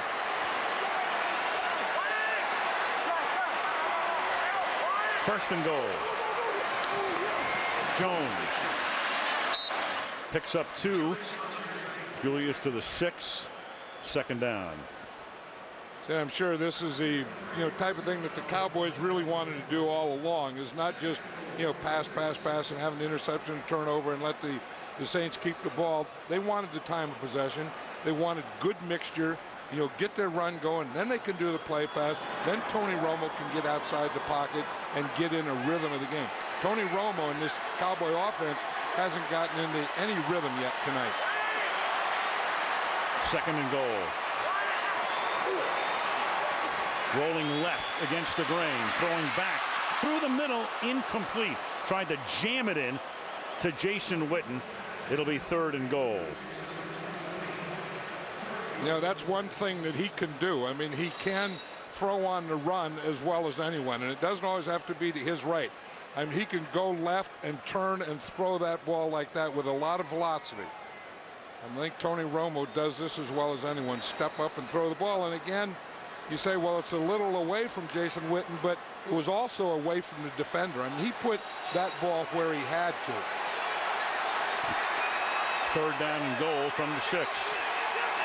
Empties the backfield out of the shotgun. 3 receivers to the left and 2 to the right. Looking right. Throwing incomplete, and lucky it wasn't picked off. That's Mike McKenzie, who had 2 interceptions last week. That pass intended for Patrick Creighton. So they get the 50-yard strike to Glenn. Then Owens makes his first catch. They have a first and goal, but have to settle for a Grammatica field goal attempt. Yeah, and that's the one that he's going to kind of force in here. And you see Mike McKenzie, he has the position there. In fact, he runs a better pattern than the receiver Creighton does.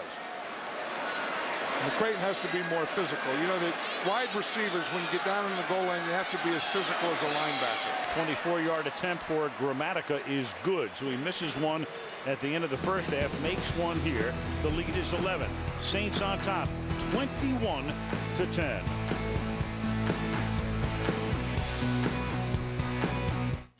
Through the world by Best Buy. Wrap up the wow this holiday season only at Best Buy. And by McDonald's. Yum Eat. No vegetables. Meat and potatoes. Ribs. I don't know where that is, John, but we're going right after the game. Not bad. Michael Lewis to run it back to the 27-yard line.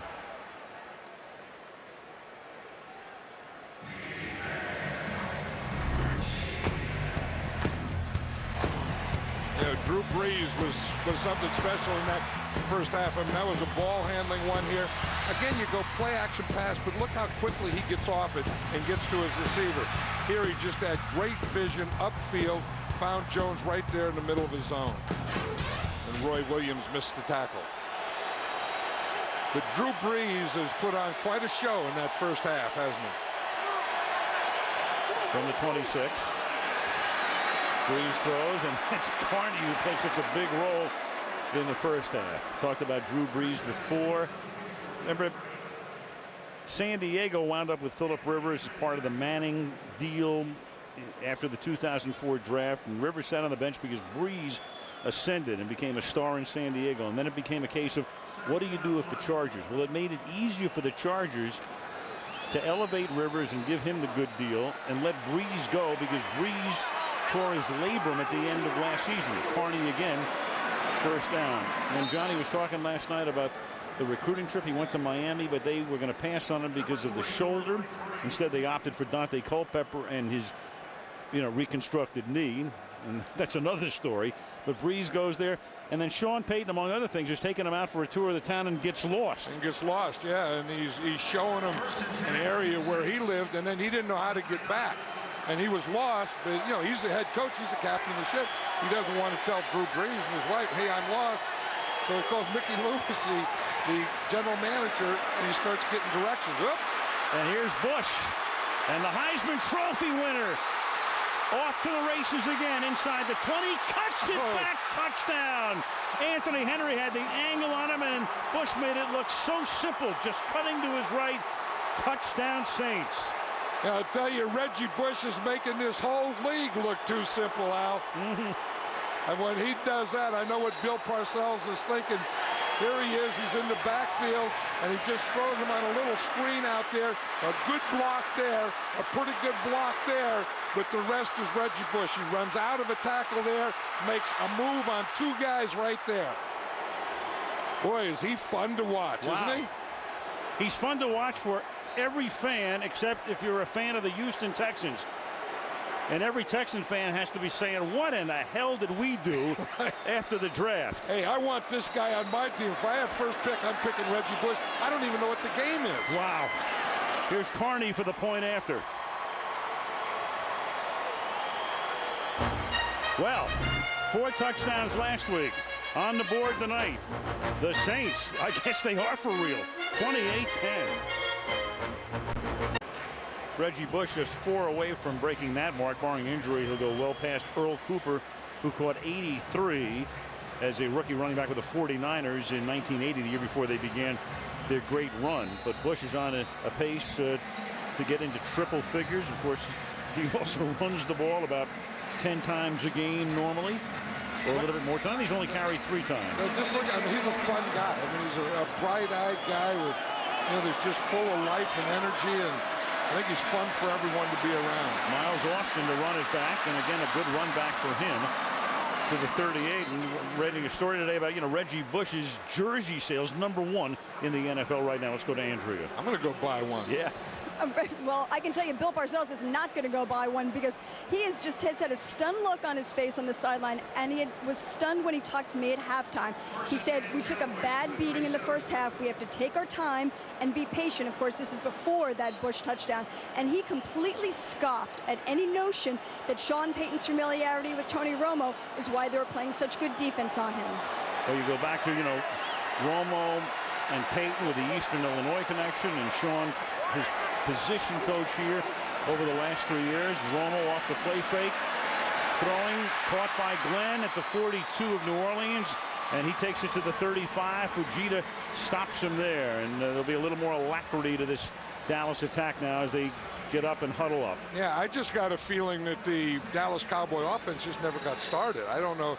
I mean, there was great defense. I think there was, you know, time of possession. They didn't have the ball, and then when they did have it, they didn't get anything going quickly, and I think they kind of got away from their running game, and they got away from mixture and all those rhythm things you need. Here's Barber, who's been such a big part of that running game recently, but tonight he's been limited to next to nothing. Tackled there by Fujita. Barber has become the guy who's seen the brunt of the ball carrying of late. He's seeing more action, Jones less, but tonight Jones has carried 10 times, and that's Barber's first tote.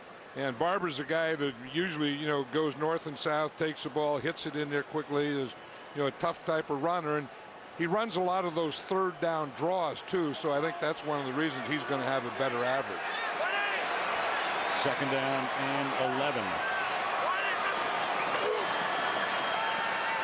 Romo buys time, has to check off underneath, caught Witten, tackled there by Grant, the defensive end, covering the tight end. Short gain. 3rd and 8 upcoming. You know, you look in the first half at Terrell Owens and Fred Thomas. I thought they were going to work on Fred Thomas, and they started to it, but he's done a good job on Terrell Owens. I mean, you see the coverage here, and you say, why haven't they thrown to Terrell Owens? Well, Fred Thomas is covering him pretty well. Yeah, Fred Thomas is a guy who's been picked on a lot of late. The 5'9", 185-pound, 11th year cornerback. Gives away about 6 inches to Owens. I think they have to get to the inside and crossing stuff. That's vulnerable. 3rd and 8. And that pass may have been deflected. That is incomplete. And it is 4th down. Antoine Lake, the tackle, put the pressure on that time. Tony Romo saying he wants to go for it here, and looks like Bill Parcells says okay. And like I was saying, they had trouble just keeping their wide receivers outside and getting up the field, and the success they've had are those dig routes or those deep ins or crosses. And I think if they have to come up with a play now, it should be one of those crosses or deep ins. Yeah, 18-point deficit, mid-3rd quarter. If you miss a field goal, 52 yards, you give them the ball at the 42, you might as well go for it. 4th down and 8. Romo stepping away from pressure, throws, and that's caught by Owens. What a break for the Cowboys on what should have been an interception. It looked like a Fred Thomas pick. At least if he knocks it down, it's 4th down, and they turn it over on downs. Instead, it's an early Christmas gift for number 81. I was just talking about the deep ends, and you're going to see Terrell Owens right up here, and this is a deep end. He starts there, and he's coming in. Tony Romo throws the ball, but he throws it right to Fred Thomas. And I noticed that, in fact, that was a double cover right there. Thomas has a thumb injury, and you can see that right thumb is wrapped. Couldn't make the pick, couldn't knock it down, and Dallas gets back in the game, 28-17.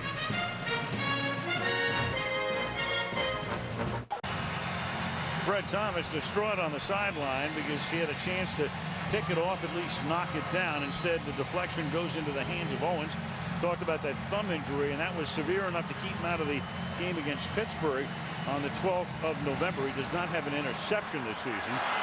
And the Cowboys have turned it into an 11-point game. Michael Lewis to run it back. Lewis up past the 30.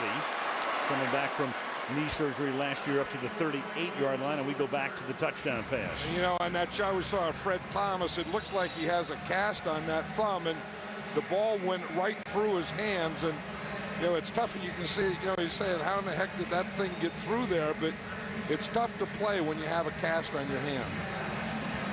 I'll tell you, his coverage has been pretty good against Terrell Owens, and again, that was a place they had to go. I thought, you know, and he entered the cross, and they went on the end, and Fred Thomas ran it as well as Terrell Owens did.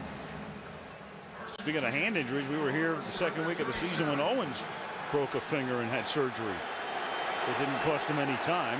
Right, he has plates in his hand. Yeah, and an off week, and he was able to come back the following week. Ball's at the 38-yard line, a little toss. Deuce McAllister runs right through the middle. Some tough running inside up to the 45-yard line, tackled by Aiken Adele. And one thing the Cowboys have to be thinking about now is getting some pass rush on 1st and 2nd down, and maybe doing that. Maybe they widen their ends a little, and then maybe that opens up the inside run for Deuce McAllister. Because I know, you know, they have to talk about it at halftime. You know, we have to get to Drew Brees. We have to put pressure on him. We have to get to him on 1st and 2nd down. They haven't been doing that. Deuce again. Stop him a little short of the 1st down. Or did they? No, they're going to spot it at the 48. They give him a nice little spot there. That's nice enough for a 1st down. I like the combination that Sean Payton has here. You know, the way, you know, he'll run Deuce McAllister inside, you know, and then he'll get the ball to Reggie Bush outside. Then you forget about his fullback Mike Carney, and he'll give him a run, or he'll throw him the ball in the flat. And to me, it's a great mixture along with your wide receiver. There goes Bush in motion. The fake to McAllister. The fake to Bush. The deep pass is caught on the run by Devery Henderson, and he takes it inside the 5-yard line. On targets more than 30 yards from the line of scrimmage this season, Brees is now 10 out of 13. Yeah, that's good for 50 yards. What a play action that is when you can fake to McAllister, then you can fake to Reggie Bush, and then you can throw the ball to your speed guy Henderson all the way across the field. And Roy Williams nearly horse columns him at the end.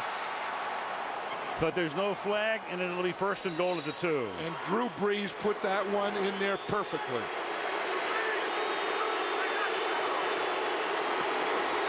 And they give it to McAllister. And he is stopped just short of the goal line.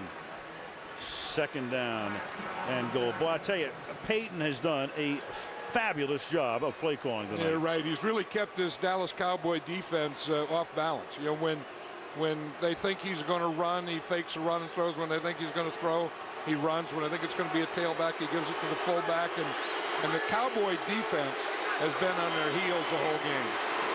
And there goes Deuce for the touchdown. I think Deuce learned that from Reggie Bush. We were talking to him last night about it, and he said, yeah, he jumps a lot. He says most guys don't do that. Second down. Now, there was a whistle before the play, which nobody heard, and Jerry Austin comes in and signals, I assume, a false start.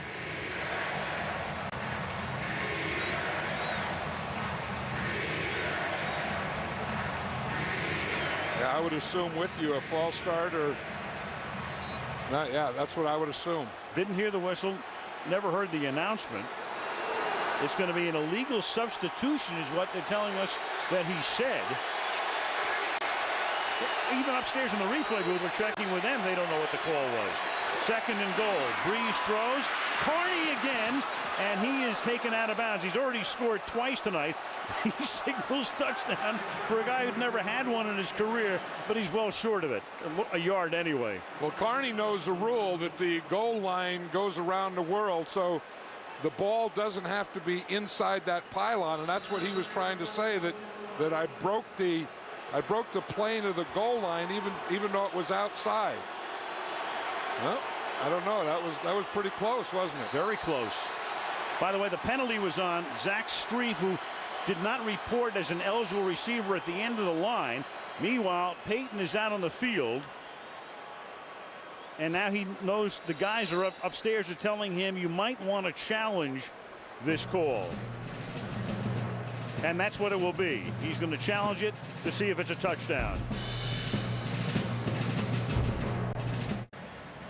Sunday Night Football being brought to you by Wendy's. Get in the middle of flavor. Do Wendy's new double milk. Do what tastes right. The runner is inbounds and touches the pylon with the ball. Touchdown. So the challenge is successful. And I guess Carney does know about the goal line. For a guy who hadn't scored in his career, now 44 games old, he has the hat trick tonight. Yeah, see, as long as his feet and his body are inbounds, the ball, when it crosses a plane, does not have to be inbounds. The pylon is out of bounds, but as we say, the goal line goes around the world. So it's just extended. As long as he crosses the goal line before he is down, no matter where the ball is, and you can wave your empty hand over it and have the ball well out of bounds in effect, it's still a touchdown. Right, as long as your body's inbound. Carney for the point after. What were the odds that this guy would score 3 touchdowns tonight? 20 million to 1, 35-17. Sunday Night Football brought to you by Wendy's. Get in the middle of flavor. Do Wendy's new double milk and do what tastes right. Al Michaels, John Madden, Andrea Kramer, Irving, Texas. The Saints up 35-17 and an onside kick attempt here. Does it go 10 yards? As it was Billy Cundiff who kicks. He has to go 10 yards before the kicking team touches the ball. Jay Bellamy winds up with it. And the officials have yet to signal who has possession. I'll tell you, the old pupil's trying to run it in on the teacher, isn't he? The kickers touched the ball after it had gone 10 yards and recovered it. It will be New Orleans ball, 1st and 10. You bet. Yeah, nobody touches it until it gets past the 40-yard line. Once it reaches the 40, then a Saint can touch it, which they do. It goes off somebody's foot, and then it's collected there by Bellamy. And boy, I'm telling you. Yeah, 35-17, and you go for an onside kick. That's a gutsy call. Sean Payton has made a couple of them tonight. That 4th and 1, then a reverse, and then an onside kick here. Marcus Colston is the receiver here. Or maybe he knows that right now he has the momentum, and there's no way that he's going to give it to Parcells. He has it, and he says, we got it, we have everything going, and we're going to keep it. We're going to onside kick, and we're going to keep going here. Sean Payton is coaching in his 13th NFL game. I don't know that I've seen a better coached game to this point in a long time. No, and I mean, he's that great mixture and great play calling, and of course he has the guy there pulling the trigger that's pretty good in Drew Brees tonight. 2nd down and 5, and that's incomplete. But what we knew about the Saints coming in, you knew about Brees, you knew about Bush. Okay, McAllister is sort of a proven commodity. You knew about Joe Horn. He's not even here tonight. Okay, Colston, a 7th-round draft choice. He was hurt, but he's playing. But how about Mike Carney, Jamal Jones? Those guys have scored 4 touchdowns between them. Who are they? But that's the thing. Once you get it going, and once you play calling, and you get it rolling, and you're going to spread the ball around, and you have a real bright quarterback, you can do those kinds of things. 3rd down and 5. Brees underneath. This is Billy Miller, the tight end. Might as well get everybody into the act. Billy Miller playing because Mark Campbell, the starting tight end, got hurt. And here's, I mean, the Saints, among other things, working through a number of injuries. Ernie Conwell, the #1 tight end, he's hurt. He's out. Then they lose Campbell tonight. Then Miller comes in. But isn't this something, this Saint team? I mean, they go, from a feel-good story. They win a few games. They're 8-4. They come in here to Dallas to, everyone thought Dallas, coming in is probably the best team in the NFC. And if these guys come out, they're not a feel-good story anymore. No. 1st and 10. Well, they're a feel-good plus. And that is caught by Henderson in between 2 Cowboys, and before they can touch him, he's into the end zone for a touchdown. Every Henderson, he's their big play guy. I mean, all those guys you mentioned. Then, Henderson is the guy, if you're going to get a deep one, you try and get him the ball deep. Sean Payton is thinking right now, it all worked. I score a touchdown, I go for an onside kick, I get that, and then I get the big play. Drew Brees has thrown for 384 yards. He's a Texas kid. He grew up in Austin. He led his team to the state championship in this stadium 10 years ago. He is used to Friday night lights. Tonight it is Sunday night lights out. What a performance. Yeah, that was a great pass by Drew Brees against the cover 2. John Carney for the point after.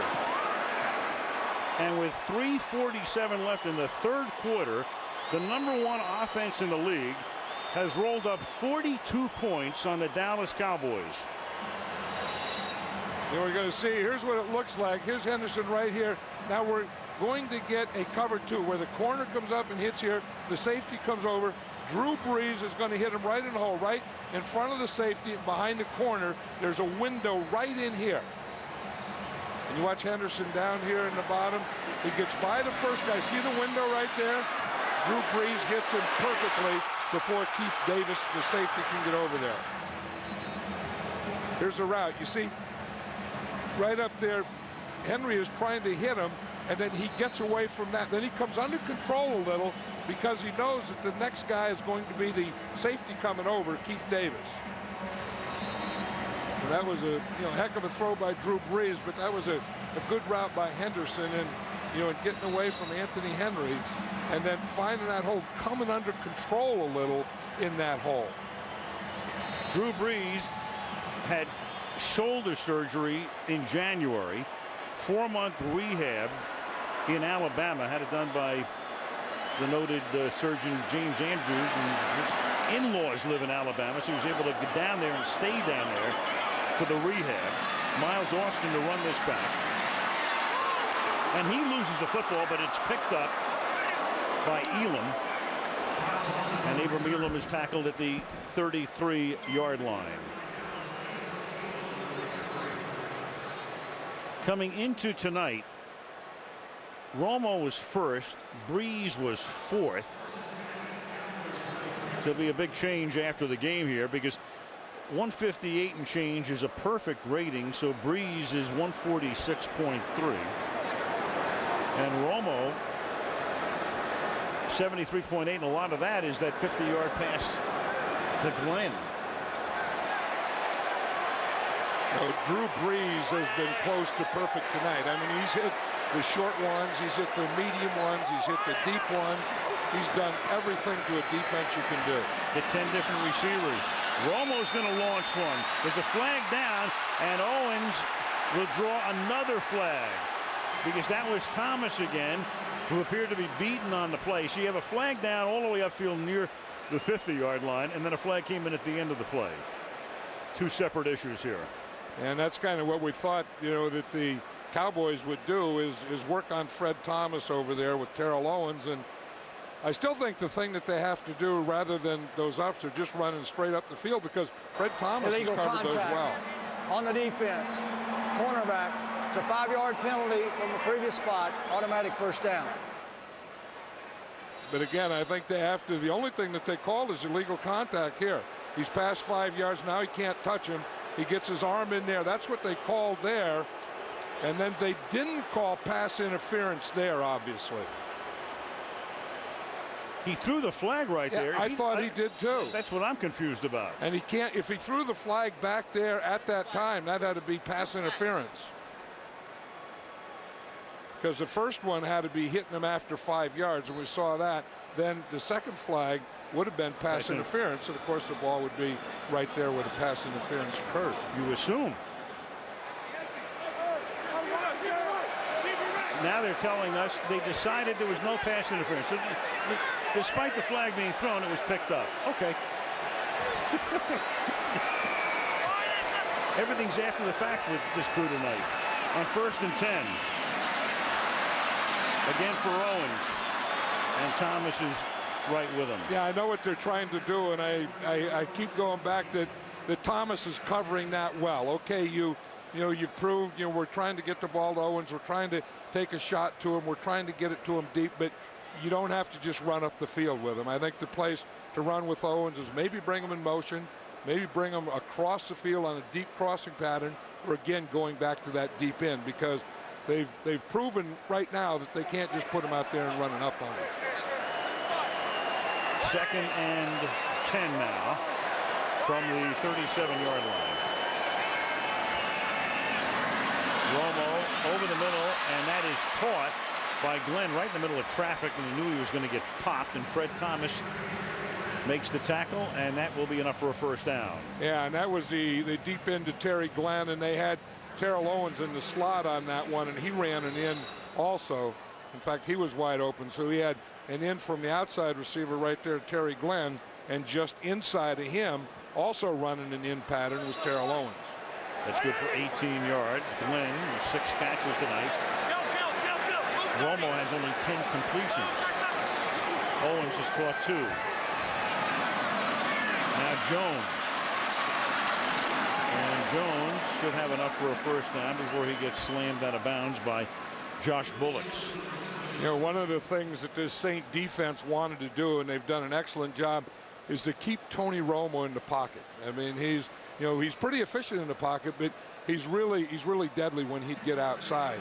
And they've had great containment on him. I mean, they made him, you know, just throw from rhythm, stay in the pocket, not let him get out and buy extra time, because when he gets out and buys extra time, that's when his wide receivers are a lot better.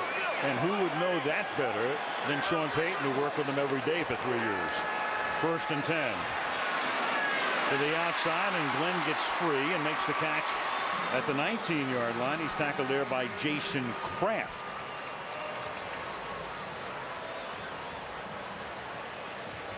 Out of the pocket, and they do keep numbers on that as well as everything else. He's the highest rated passer coming into the game in the league when you get him outside the pocket. So he's #1 outside the pocket. Breeze is #1 out of the shotgun. Right, and I think that's, you know, this Saint defense realized that, and I think their defensive ends and tackles pushing up the middle have done a good job of not letting Romo outside. From the pocket he throws. Witten makes the catch. Witten breaks a couple of tackles, still on his feet, and then plunges forward to about the 12-yard line. I think Tony Romo is asking if he could go no huddle. He was signaling over in the sideline that he just wanted to line up on the line of scrimmage, which he's doing here. Cowboys going no huddle. 2nd and 5 at the 13-yard line. A minute to play in the third. Hit as he throws from behind. That pass is incomplete, looking toward Glenn. Brian Young made contact with him as he releases it. 3rd down and 5. I think we were talking to Gary Gibbs, the defensive coordinator of the Saints, and he was talking about Brian Young as being his most consistent guy. And you see how they're keeping him in the pocket. The ends are getting up the field, not letting him out there. And then they get the push from the tackle, that time being Brian Young, right in Tony Romo's face. 3rd and 5. You have Marion Barber, the back here on 3rd down.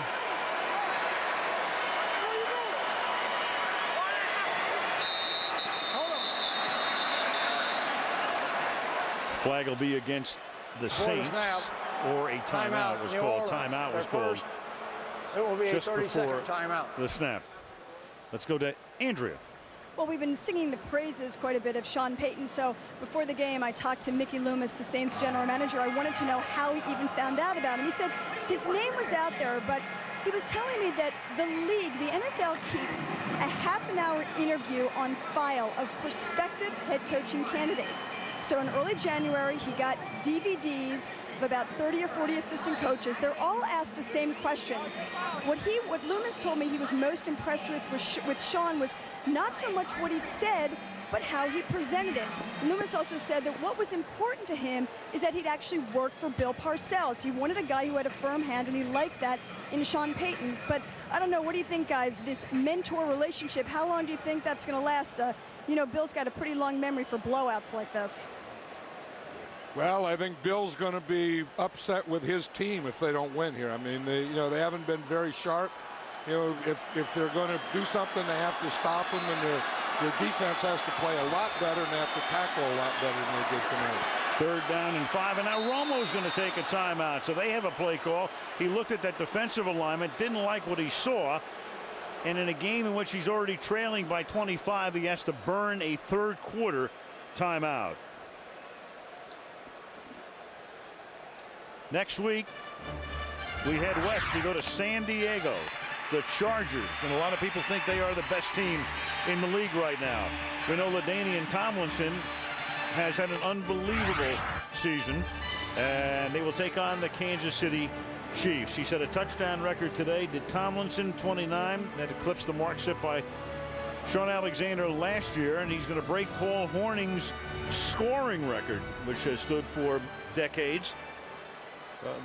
Maybe next week. 1960 is when the former Golden Domer set it. He's 2 points away from tying it. 3rd down and 5 now after the timeout. They spread him out. And Romo's going to throw a fade into the end zone, and Glenn is there and is out of bounds. Couldn't come down in the end zone, and you have a flag down back at the 17-yard line.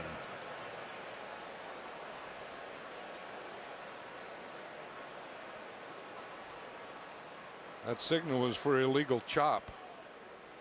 And I don't know what those other signals are.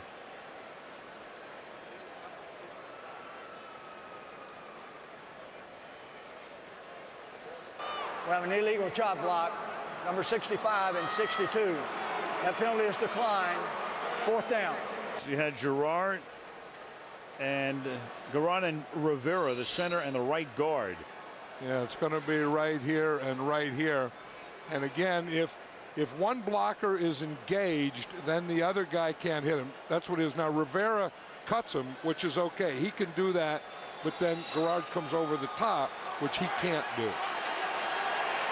And so it's 4th down. If we get about a field goal with this deficit, 4th down and 5 from the 13-yard line.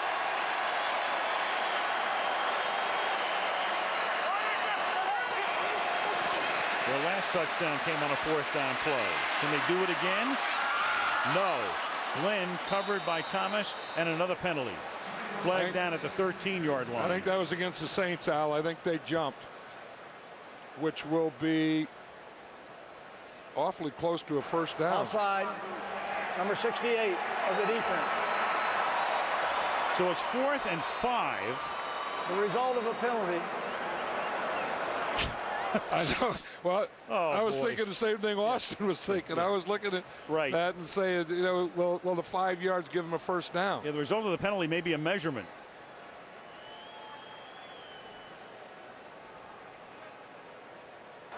The result of the penalty will leave the ball approximately 3 inches short. How do you say that? How do you know that?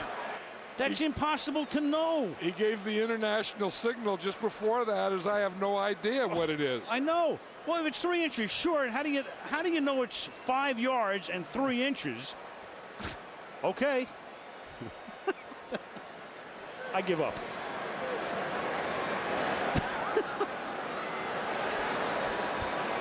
Okay. So it was 4th down and 5 yards and 3 inches. Well, if you need 3 inches, that's a quarterback sneak play. And I think Tony Romo would just keep this one.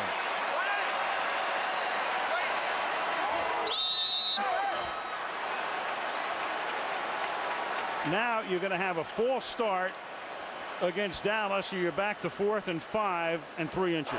False start. 63 offense. 5 yards. It's still 4th down. The way this game is being called tonight, if you had an offside here against New Orleans, you'd probably give Dallas a first down. But, you know, you wonder why Dallas was going through all that. I would just think you need 3 inches. You just, snap the ball and just fall down and get your first down on a quarterback sneak and then go back to work from there with a new set of downs. 4th and 5, final minute of the third. Romo, and has that one picked off in the end zone. That's picked off by Jason Kraft on a pass intended for Witten. If Jason Kraft is a nickel back, the Saints were in 5 defensive backs, and of course when they got that 4th and 5, then they went to nickel with the extra defensive back, and you'll see Kraft is just going to come and undercut it. You see, he was going to, instead of leaving Jason Witten, on the top of him, he just came right underneath in front of him. Because he figures, that he's in the end zone. You don't have to cover him all the way through the end line. So right him. See how he just comes in there with Witten and then just undercuts it. Which is the play, which is the thing that you would do there. From the 21-yard line on first down, Deuce McAllister up to the 26-yard line. There can be some boos in there with that Deuce. Yeah, you're right. It is a very mixed reception. He will not have to run another play here. First time a Cowboys opponent has had 5 touchdown passes in a game in Big D, going back to the Cotton Bowl years, 47 seasons. So they'll change ends here. It's the end of the third quarter. The New Orleans Saints trying to go to 9-4 with 42 points. The Dallas Cowboys, who've won 4 straight, 17. And Sunday Night Football is back after these messages from your local NBC station. Asked for, in a quarterback, my rookie year, he's a great quarterback. He's almost like having a coach in the huddle because he's so fundamentally sound at the same time. A guy who's a great competitor and, a guy who wants to win. He's a winner. And as we come back to action in the fourth quarter, Breeze's pass is incomplete. Bobby Carpenter, the Dallas linebacker, put the pressure on him, and that makes it 3rd down and 4. One group that's done an outstanding job tonight is this Saint offensive line. Talking to Deuce McAllister last night, he said the biggest surprise to him was how well this offensive line's playing. He said, they're just kind of a bunch of guys that they put together. Jamal Brown was a right tackle. They moved him into left tackle. They got Jeff Fain from Cleveland. Jari Evans, the right guard, is a rookie, and he said, he didn't expect them to play as well as they have, and all the surprises, Timeout. within this New Orleans Saints team. And here the biggest surprise to McAllister is the offensive line. Timeout, Saints. Light radio. Downtown Big D. Back to Irving we come. 3rd down and 4 after the Saints took a timeout. Breeze will sling it out to Bush. And that pass is incomplete. So they took a timeout. Run that play. And one of the few things that haven't worked tonight for the Saints, who had scored touchdowns on their last 4 possessions. You know, that's what you need in a quarterback like, you know, Drew Brees. He's so efficient. You know, I mean, he hasn't made any mistakes. He hasn't forced anything. And when he does throw one awry like that, all it is 4th down and you punt. Steve Weatherford to kick. Terrence Newman backpedaling. 23-yard line. Now past the 40. Terrence Newman down the sideline. And is finally forced out of bounds near midfield by the punter, Weatherford. And now there's another flag down on the sideline. By the way, we have solved the 5-yard and 3-inch mystery. I'll get to that in a second, John. Oh, you got the yep. You got the mystery solved. But huh? we're gonna keep it during the yourself. return, illegal block from behind by the return team. 10 yards, 1st down. I'm just gonna have you wait to the other side of the commercial. Just a little bit of a tease, but we have the answer. The mystery has been solved. 42-17, New Orleans. The chain is marked at what they say is exactly 5 yards. And then Jerry Austin was able to say they're 3 inches shy because the down box before that play was 3 inches behind the 5-yard mark as Romo throws incomplete. So live and learn. They marked the chain at exactly 5 yards, and then with the down box behind it, that's how Austin was able to come up with they need 3 inches. Where did you come up with that's how Austin came up with it?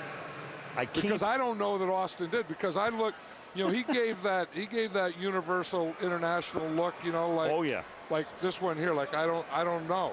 We've seen that before he did that. We've seen that look before. Yeah. But we have discovered upon you know research that took us to to Nairobi and beyond that they marked the chains at the 5-yard mark. 2nd and 10. Romo going deep, and Terrell Owens over his shoulder could not hold it in, and ain't saying deuce. Nope, not now. I mean, that's the one they've been trying to get Terrell Owens deep on this side. Again, it's a nickel thing here, and that's a pretty good deal to give a double move. They give a double move, and he's expecting the ball up in the outside. He's looking over his outside shoulder, and it comes over his inside shoulder. But, you know, he got open. He made a good move. He had to catch that. I mean, that's on Terrell Owens. 3rd and 10 from the 27. Romo throws. Now Owens makes the catch. And that's a 1st down as he drops down. Fujita makes the tackle at the 40-yard line. Yeah, sometimes you have to mix that in too. You know, they've been trying to go deep to him the whole time. You know, get him out here on Fred Thomas and do all that. And sometimes when you just play that stuff and you're just playing out, you know that you can take it out, you can take it in, you can take a hook very easily. Romo has to hurry it up, but then they give it to Barber on a draw. And that goes nowhere. 2nd down and 10. And I think that Sean Payton has done such a good job against Bill Parcells tonight that, you know, if you're going to get mad at someone, you kind of have to have a priority list, you know, and maybe you put yourself and your coaches first and then your players second and so on. And I don't think you put it on the opposing coach. You're mad with. 2nd down and 10. Play fake. Romo buys time. And that is caught by Glenn up at the 49-yard line. And it'll be a 1st down. I'll tell you one thing, these Saint defensive backs are really hitting. I don't know if they're good defensive backs or not. I mean, that's been the thing. They've given up a lot of big plays this year, but they're sure playing very crisply tonight. Jay Bellamy put that last hit on, and we talked about Fred Thomas earlier, who've been having a great night. And then he got beat on that Owens touchdown on the deflection. But apart from that, you're right, John, they have done a masterful job. And Mike McKenzie up on top playing very well. Romo begins to stumble, and that will cost him a sack. Wilson and Young both take advantage of that. Yeah, Brian Young has really done a good job of getting pressure up the middle, because then the ends, you know, Charles Grant, Will Smith, they can keep containment. You see, they can stay upfield so that Romo can't get to the outside. You see, and then if you do that, then to go along with that, you need the pressure up the middle. And Brian Young has given him that pressure up the middle big time tonight against Tony Romo. 2nd and 18.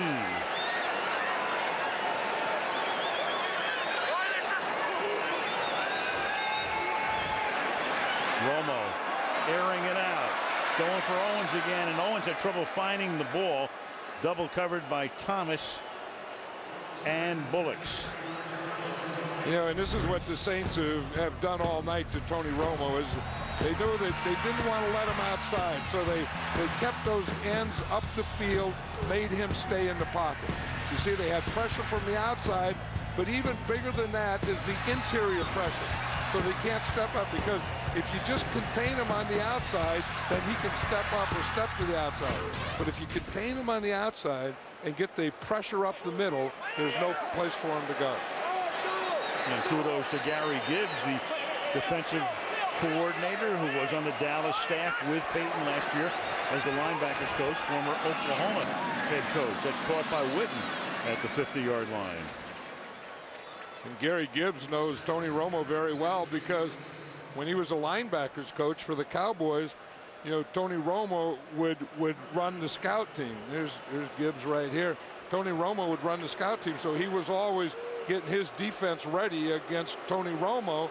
And he said Romo would do stuff, and he would make plays, and he'd run, and he'd say, hey, they don't do that. Their quarterback doesn't do that. He said, so he knew what kind of a playmaker Tony Romo was.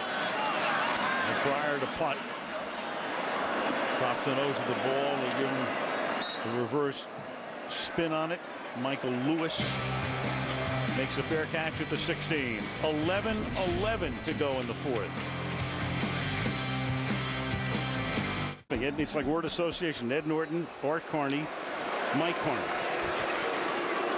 You tuned in late. A guy named Mike Carney tonight has been one of the great stars of the game with 3 touchdowns. The fullback, there he is. Yeah, and then when he wasn't scoring, John Carney was scoring. Right.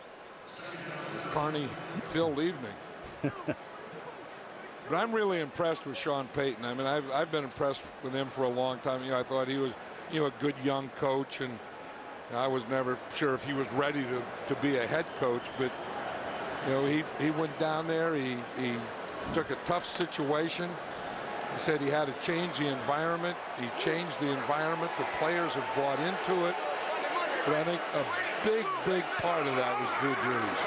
2nd and 7. Brees taking the play clock all the way down. They'll begin to eat up the clock. Talked about the play calling tonight from Peyton. And you go back to that 4th and 1 early on in the reverse. McAllister hands it off to Devery Henderson. And then Carney with 3 touchdowns, hadn't scored in a 43-game career coming in. Then you had the onside kick with an 18-point lead. And Henderson pays that one off with a touchdown. And it's just been a tremendous night for the Saints offense, which comes in number 1 in the league. You're right. I think they got the Dallas Cowboy defense back in their heels, and the Cowboy defense never got off their heels. Here's the Deuce picking up a 1st down on a 3rd and 5. Looking at Sean Payton. Keep in mind, after the 03 season, he came very close to winding up as the Raiders head coach. In fact, so close he was thinking about going out and buying some silver and black clothing. A sport coat. Right, but they went with Norv Turner. He came back here. Then last year, Green Bay interviewed him after Mike Sherman was fired. He had a formal interview in Green Bay. New Orleans wanted him, and as he's interviewing with New Orleans, he hears from Marv Levy in Buffalo, because they're looking for a coach at that point. And Marv wants to talk to him if New Orleans doesn't work out. And in the meantime, Green Bay had called him back and told him he didn't have that job. And that's a false start right here. And that's when he's in New Orleans. He's ready to go out to dinner. 86 offense, 5 yards. It's first down. John Owens ready to go out to dinner with Mickey Loomis. And he's thinking, you know, am I in play in Green Bay? What's going to happen down here? He gets the call. He's not in play any longer in Green Bay. They go to dinner, and before he can even go to Buffalo, he never shuffles off. You know, and that's big. I mean, there's only 32 of these jobs, and and he's a young coach, and he wanted one of them, and he took a difficult situation. A lot of times, your first coaching job is your first chance as a head coach has to be a difficult situation, or it wouldn't be available. McAllister on 1st and 15.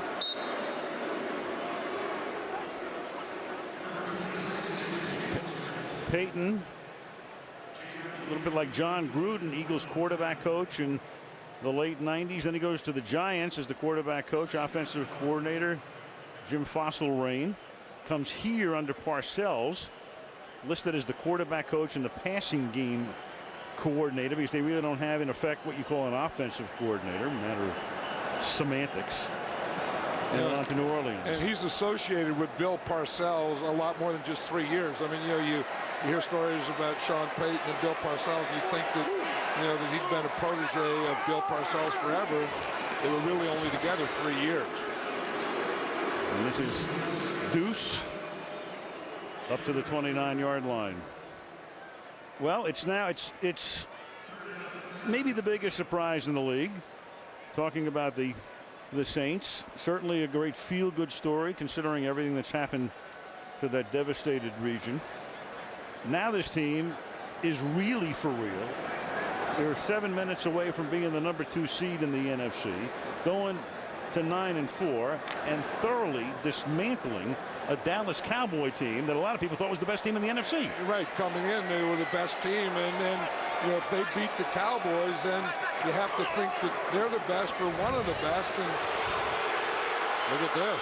And that's McAllister on the 3rd down, and behind a Mike Carney block to the 34-yard line, and that's your Deuce Boo combination. And Mike Carney has played a heck of a game tonight. I mean, this is what you expect of him, this type of thing. But that line has done a good job of blocking. It looks like there's a little give up in the Cowboys. I mean, this is where you want to get guys, and they don't look like they're quite as anxious to play as the Saints are right now. And that's a great position to be in, but you have to give credit again to this Saint offensive line. I mean, they have taken these guys and they have beaten this defense down and whipped them. That's a 35-yard gain. Now it's Bush. Remember him? Gain of 5. Andrea. Well, between Deuce and between Reggie, it's interesting that it was only 6 years ago that McAllister was in Bush's position. He was the highly touted first-round pick as the rookie, and the veteran on the team was Ricky Williams. Yeah, remember him? Well, Deuce told me Ricky didn't help him a lot, and he said this was his team. In fact, he said that Ricky Williams belittled Deuce as a player in front of the team. He never forgot that. So McAllister said that this was one reason that he wanted to welcome Reggie Bush as much as possible. And McAllister, 19 carries, 105 yards. I don't know anyone who would want to belittle Reggie Bush anyway. No, that is a Reggie chant here. I don't think they draw a very big crowd. No. Feels like the Superdome at the moment. Here's Bush's touchdown. McAllister, there he is on the sideline. Well, I think that, that he knows that there's plenty there for both of us. That, the running back position and the way this Saint offense is, it's not just going to be one back. And I think Sean Payton kind of assured Deuce McAllister of that, that you're going to get the ball. I mean, you're going to get the ball 20 times. You're still going to be, the guy that's going to carry it. Reggie Bush is going to get the ball a lot too, but in different ways. Deuce again, and with that second effort, he picks up the first down. He was stopped initially by Ware and then plunges forward. Well, now he knows for sure that he's a big part of the offense. You don't see this a lot inside. Watch Deuce McAllister here on DeMarcus Ware. He's just going to stiff arm him right there. You don't see a lot of stiff arms on inside running. I mean, usually a stiff arm is saved for being out towards the sidelines. Mentioned now he knows, as opposed to, when the coach sits you down after they draft Reggie Bush and says, I'm going to make you part of the offense. Yeah, you hope it's true, but there has to be a little skepticism. And he's coming back off major knee surgery. 21st carry of the night. John, the other thing we haven't talked about with the Saints tonight, you have a 53-man roster in the league. They have 34 guys who weren't there last year. And when we did the Saints at the end of last season, I'd never seen a more, downtrodden, and you understood it. There was no home. As you take a look at what their stars have done tonight, they were on the road, and there are some of the numbers for the the three, I guess, mega stars right now for the Saints. Yeah, Drew Brees is 5 TDs, and Deuce McAllister getting 21 carries. Those are the types of things Sean Payton talked about. And getting the ball to this guy as much as you can isn't bad either. Reggie Bush inside the 10 and a step out at the 4 to be first down and goal. But I know, John, you and I had talked about it. We had never seen a more downtrodden group than the Saints were against Atlanta when we did them on a Monday night in December last year. And to think, and at that time they didn't even know if they were going back to New Orleans. And of course, Jim Haslett pays the price. Aaron Brooks, they had to let him go. He's in Oakland. You revamp the team. You bring in Peyton. You bring in 2/3 of the roster, and now you're 9-4. People are going, whoa. Yeah, and the big guy again is still Drew Brees. I mean, I think that gave him credibility and and a great quarterback, and then good coaching, because today with free agency and as many changes as you talked about, you not only have to coach well, but you have to coach quickly. And this is interesting. Now the student is saying to the teacher, I'm just going to kneel down here. I'm going to take some time off the clock. I can try to score a touchdown, but we're just going to go into a kneel down mode, and I'm not going to embarrass you. Well, and Bill Parcells is thinking, I don't need that. I've been in this league too long, and you don't have to feel sorry for me. I will have my day. And then maybe at the end as a kicker, how about that onside kick?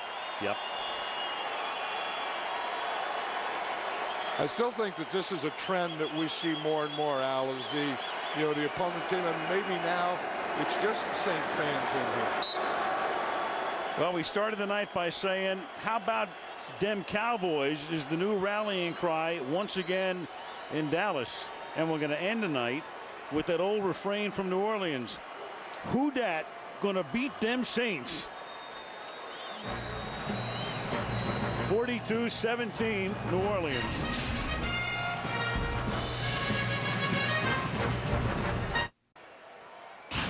On Tuesday night, don't miss a new Friday Night Lights right here on NBC. And there's a man who knows all about Friday Night Lights, growing up in Austin, Texas. Drew Brees won a state championship in the stadium 10 years ago.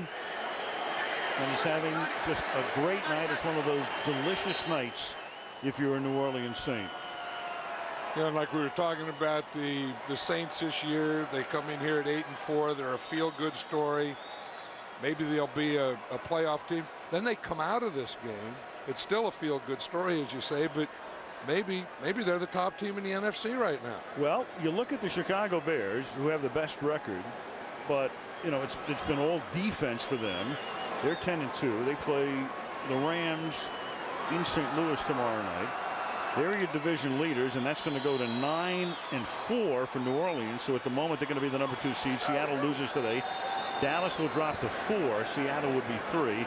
And they won't even kick a field goal here. They're just going to kneel down and give Dallas the ball with 1:13 remaining in the fourth quarter. Oh, sweetest bath he ever had. Post-game show coming up, a rock star of the game, highlights and interviews from Irving. And now with New Orleans opting to take a knee, Dallas will do the same. And John, I was thinking about when Bill Parcells was talking about Tony Romo and put the anointing oil away. I don't think you put the anointing oil, just it kind of travels from city to city. Rex Grossman had the anointing oil in September. And then Tony Romo had the anointing oil, as you look at Cowboy owner Jerry Jones.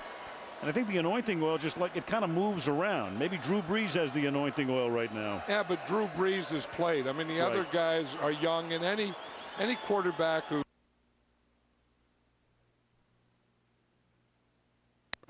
they're going to have bumps in the road. And, you know, tonight was a bump in the road for Tony Romo. For Brees, even though he's had those 2 good years, I think people were always a little skeptical. And now they realize what he is. Sean Payton, and you can see Bill Parcells saying, good job. And I would echo that. I think Sean Payton did a heck of a job. I think this guy here did a heck of a job. I would put about 4 exclamation points at the end of good job. Meanwhile, Brees 26 out of 38 for 384. The Cowboys go to Atlanta next week. Saints are home in the Dome against the Washington Redskins. Saints win it 42-17. Our post-game show coming right up.